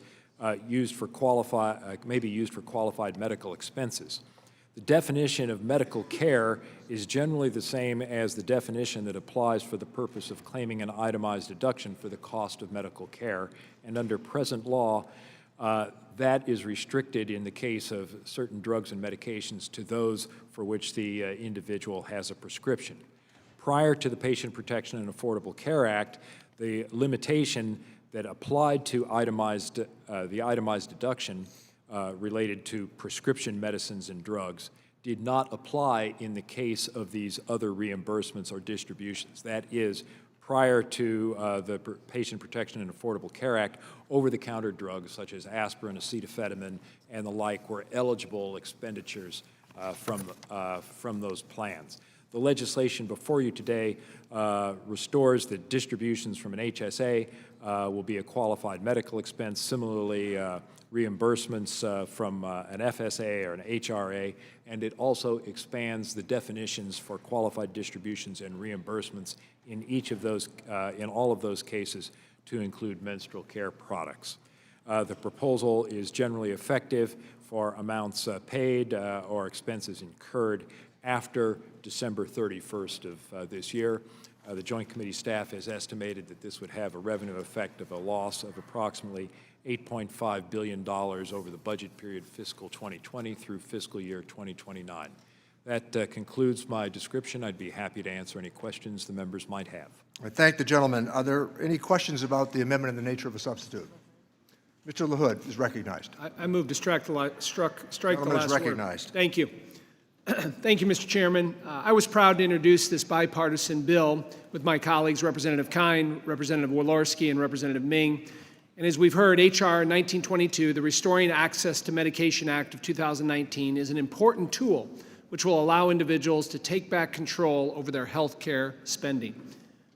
As has been mentioned, this bill repeals a provision of Obamacare that prohibits the use of any tax-favored account for the purchase of over-the-counter medication. Under our bill, consumers will now be allowed to use their health savings account and flexible spending accounts and other tax-favored accounts to purchase over-the-counter medications. Under Obamacare, without a prescription, your choices were limited to seeing a physician to obtain a prescription, paying out of pocket for sometimes costly over-the-counter medicines, or foregoing the purchase of an over-the-counter medicine altogether. Under our bill, consumers will now have the ability to use these tax-free savings for out-of-pocket health care expenses, like the purchase of over-the-counter medications. We should continue to support policies that provide flexibility and the tools necessary to allow American families to make the best savings decisions for their unique situations, especially when it comes to health care. I'm glad that the committee is considering this bill today, and which gives more choices back to consumers over how they spend their health care dollars. And I urge passage of H.R. 1922. And I thank you, Mr. Chairman, and I yield back. Thank the gentleman. The gentlelady from California, Ms. Sanchez, is recognized. Thank you, Mr. Chairman. I'd also like to extend a huge thank you to Representatives Kind, Meng, Walorski, and LaHood for their leadership on this bipartisan bill. I have supported this language for many years, and I'm proud to be supporting it again today. Menstrual care items such as pads, tampons, cups, sponges, and liners are necessary purchases for women. No matter the income level, women are spending a significant amount of money to purchase menstrual hygiene products. If we follow the assumption that the average woman has around 450 periods in her life, that means the purchase and usage of thousands of tampons and pads over a lifetime. In fact, on average, a woman will use between 11,000 and 16,000 tampons during her life. The average cost of a box of tampons, pads, and liners is $7. I know that most of my colleagues here probably have never purchased those items. But as a woman, I can tell you, they're not cheap. A menstrual cup, which needs to be replaced every few years, costs around $30. As I'm sure you can imagine, these medically necessary purchases add up over time. And I challenge anyone who thinks that a woman doesn't need those products. Over a woman's lifetime, at $7 a box for tampons, a woman is spending over $2,000, and that's before sales tax, on feminine hygiene products. In 35 states, women are still paying sales tax on these medically necessary items. That $2,000 is a generous number and doesn't reflect the purchases of other items that are used in combination with tampons, like pads or liners. Women should have the option to purchase these products with money from health spending accounts. With all of the extra hurdles that women face daily, we should be making it easier, not harder, for women to access medically necessary items.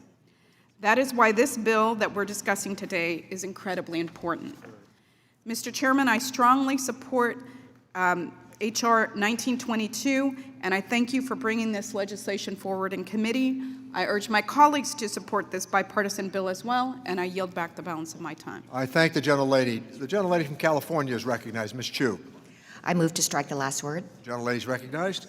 I would also like to express my strong support for the provision in this bill that would make menstrual care products eligible for purchase with a health savings account. Menstrual care products are a necessity, just like eyeglasses or prescription drugs. Menstruation is a normal monthly occurrence for women, and when they don't have access to these products, it often means using unsanitary substitutes, which can lead to infection. And young girls who don't have access to menstrual products have even reported missing school for fear of being shamed for what is a normal healthcare need. This bill represents an important step in the right direction to a place where menstrual care products are treated like the necessity that they are, rather than a luxury item. But it's important to note that the changes offered in this bill only helps those who have access to health savings accounts, which is about 15% of Americans. And of course, we can assume half these individuals are women. So while this bill represents progress, we still have a long ways to go. In fact, those most in need of menstrual care products are some of our most vulnerable. For example, those who are homeless or incarcerated. In 2016, the annual homeless assessment report to Congress, the Department of Housing and Urban Development noted that homeless shelters report that menstrual care products are some of the most requested and yet least donated products. And unfortunately, lack of access to sanitary menstrual products can lead to a risk of infection, making this an important health issue. No one should be punished or shamed for menstruating, and those who menstruate should not be taxed on necessary products like pads and tampons. So again, I commend my colleagues for the inclusion of this important provision. I would encourage Congress to look at other ways in which we can expand access to these products for all women and not just those with health savings accounts. For example, Representative Grace Meng, who authored this provision, has also introduced H.R. 1882, the Menstrual Equity for All Act, which aims to address the needs of menstruating individuals in vulnerable populations. I support this effort and the bill under consideration today. I thank the gentlelady. Is there any other member who would like to strike the last word? If not, are there any amendments to the amendment in the nature of a substitute? If there are no further amendments, the question is on the adoption of the amendment in the nature of a substitute. All those in favor signify by saying aye. Aye. The opposed say no.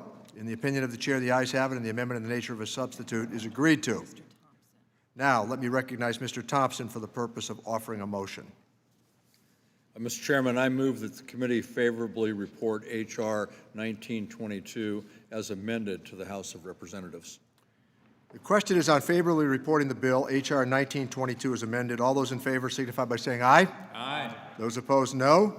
In the opinion of the chair, the ayes have it. The motion is agreed to, and H.R. 1922 as amended is ordered favorably reported to the House of Representatives.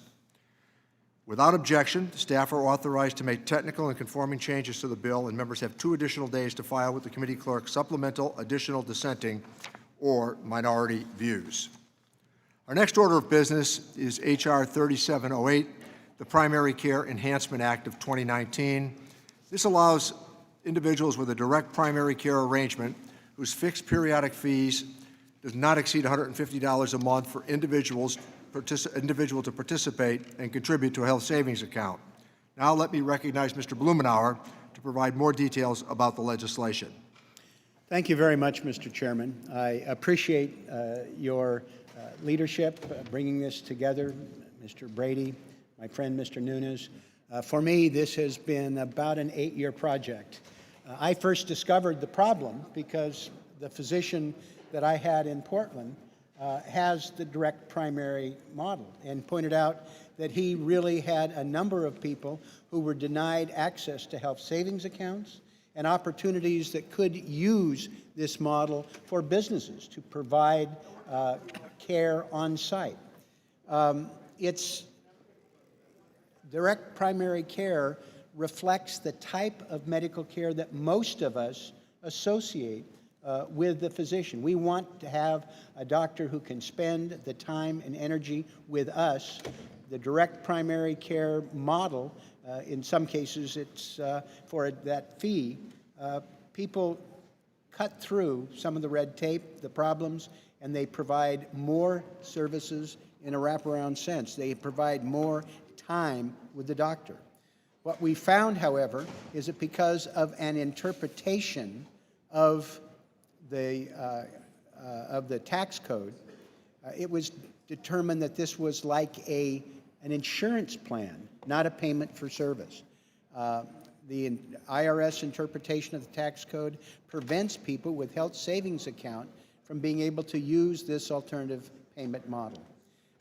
This bill clarifies 2 small provisions in the code that treat these innovative primary care arrangements for employees as health plans rather than medical services. 20 states have already passed laws defining direct primary care in this fashion. This gives us an opportunity to be able to extend this service to many more people. It saves money, it improves care, I think it is a relatively modest change that's going to make a big difference. I know some people have different feelings about health savings accounts. That's beside the point. This is an accepted fact. It doesn't expand or detract that. It just extends the opportunity to others.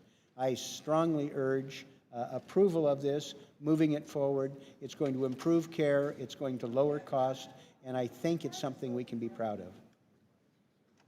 Thank the gentleman. Let me recognize the gentleman from California, Mr. Nunez, for the purpose of offering an opening statement. Thank you, Mr. Chairman. I want to thank Mr. Blumenauer for his long work on this bill, 3708, the Primary Care Enhancement Act of 2019. Along with Mr. Blumenauer, Mr. Smith, and Mr. Schneider, I want to thank all my colleagues for their work on this bill. 3708 gives people the ability to use their health savings accounts in direct primary care while continuing to maintain their HSA eligibility so long as the practice meets certain criteria. Direct primary care is an innovative way for patients to get coordinated care, and this is great news for individuals and families who enroll in high-deductible health plans. These plans have shown to lower costs and give people more control over their own health care decisions. Giving HSA enrollees greater access to coordinated primary care will help keep families healthy. This bill passed the House of Representatives 1 year ago with strong bipartisan support. I hope we can do the same in this Congress.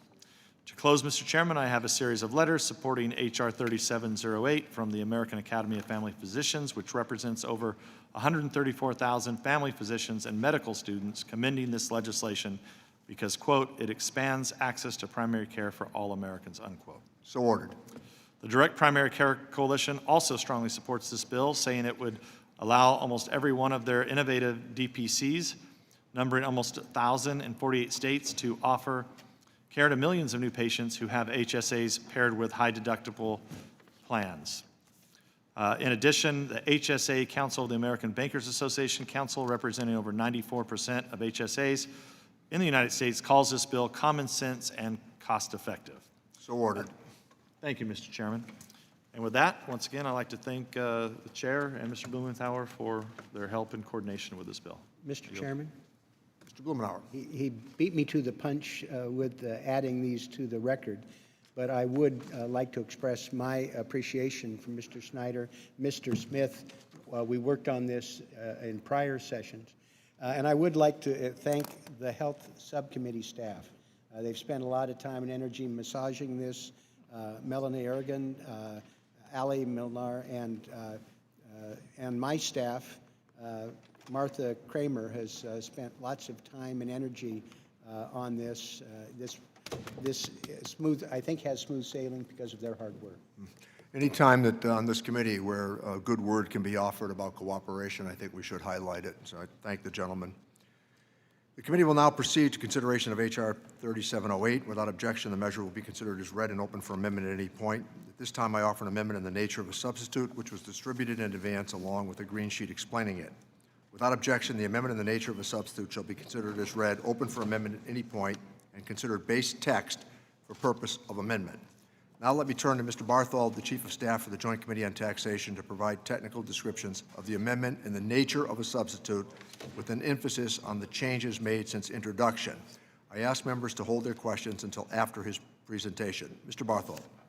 Thank you, Mr. Chairman. The members of the committee have before them two joint committee documents, JCX 47 and JCX 51, which describe the underlying legislation, H.R. 3708, the Primary Care Enhancement Act of 2019, and the chairman's amendment in the nature of a substitute.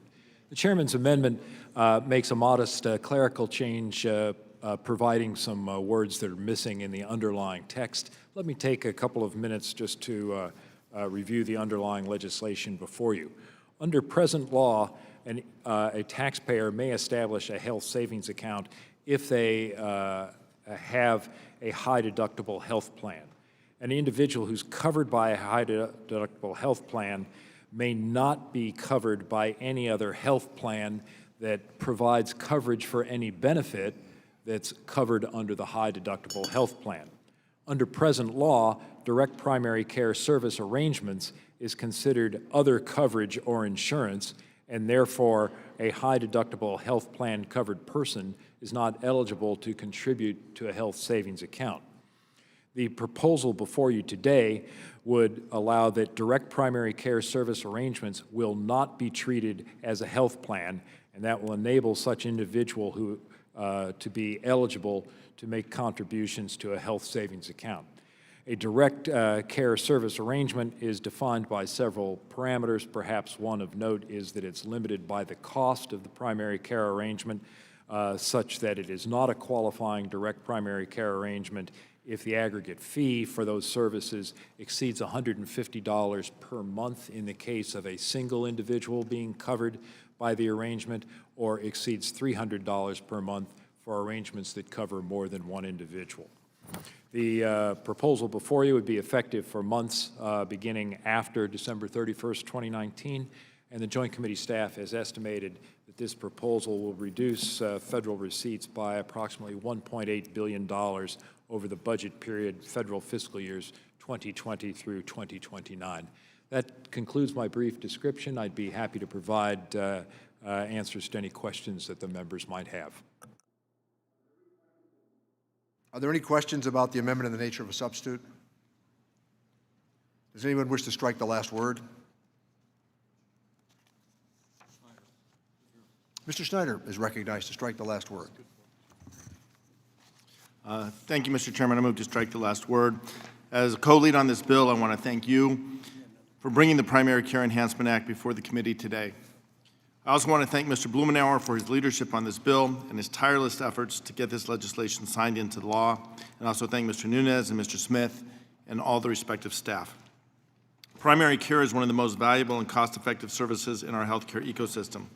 From chronic care management to emergency situations, I've talked at length about the importance of developing a relationship with people's primary care physicians. When someone gets sick, the first call should be to the primary care doctor, only escalating to more intensive care if absolutely necessary. Too often, that's not the case. The patient cannot see their physician in time, or worse, they may not even know a physician to reach out to because they haven't had a checkup in years. The result is that when a patient ends up in the emergency room, that's where care is the costliest. These ER visits are unnecessary and preventable, and the Primary Care Enhancement Act is one part of the solution. Direct primary care encourages one-on-one regular communication with the primary care physician, and it makes sense to allow HSA dollars to go towards cultivating that relationship. I strongly believe that a small spend on the front end will save costs in the long run. I also wish to submit for the record a letter from the American Academy of Family Physicians endorsing the Primary Care Enhancement Act, as well as urging the committee to act on one of my bills, H.R. 2774, the Primary Care Patient Protection Act, which would guarantee 2 primary care visits free of charge, free of cost sharing for individuals enrolled in a high deductible health plan. I look forward to working with the committee to get this important bill passed and eventually signed into law. I urge support of this bill. I thank the chairman again, and I yield back. I thank the gentleman. Are there any amendments to the amendment in the nature of a substitute? Oh, would Mr. Evans like to be recognized? Please, strike the last word. Mr. Chairman, I move to strike the last word. Gentleman's recognized. Thank you, Mr. Chairman. I'd like to offer my support for H.R. 3708, the Primary Care Enhancement Act. I'd like to thank all of my colleagues who worked together on this. Primary care helps ensure patients are met with the care that is right for them, which can lead to improved patient outcomes. The Primary Care Act expands the opportunity to participate in a direct primary care model arrangement while continues to be able to use a health saving account associated with high deductible health plan. I urge the committee to pass this bipartisan piece of legislation that will help ensure that more patients can choose the type of care that's right for them. Thank you again. I yield back the balance of my time. Thank the gentleman. Now, are there any amendments to the amendment in the nature of a substitute? Not hearing none.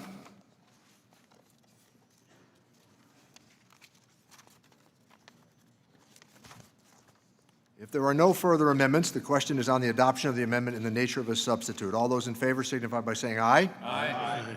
Those opposed, no. In the opinion of the chair, the ayes have it, and the amendment in the nature of a substitute is agreed to. Now let me recognize Mr. Thompson for the purpose of offering a motion. Mr. Chairman, I move that the committee favorably report H.R. 3708 as amended to the House of Representatives. The question is on favorably reporting the bill H.R. 3708 as amended. All those in favor signify by saying aye. Aye. Those opposed signify by saying no. In the opinion of the chair, the ayes have it. The motion is agreed to, and H.R. 3708 as amended is ordered favorably reported to the House of Representatives. Without objection, staff are authorized to make technical and conforming changes to the bill, and members will have 2 additional days to file with the committee clerk supplemental, additional, dissenting, or minority views. There being no further business before the committee stands adjourned. Wow, you do, hey. Thanks. You guys. So Tom, I was telling Richie,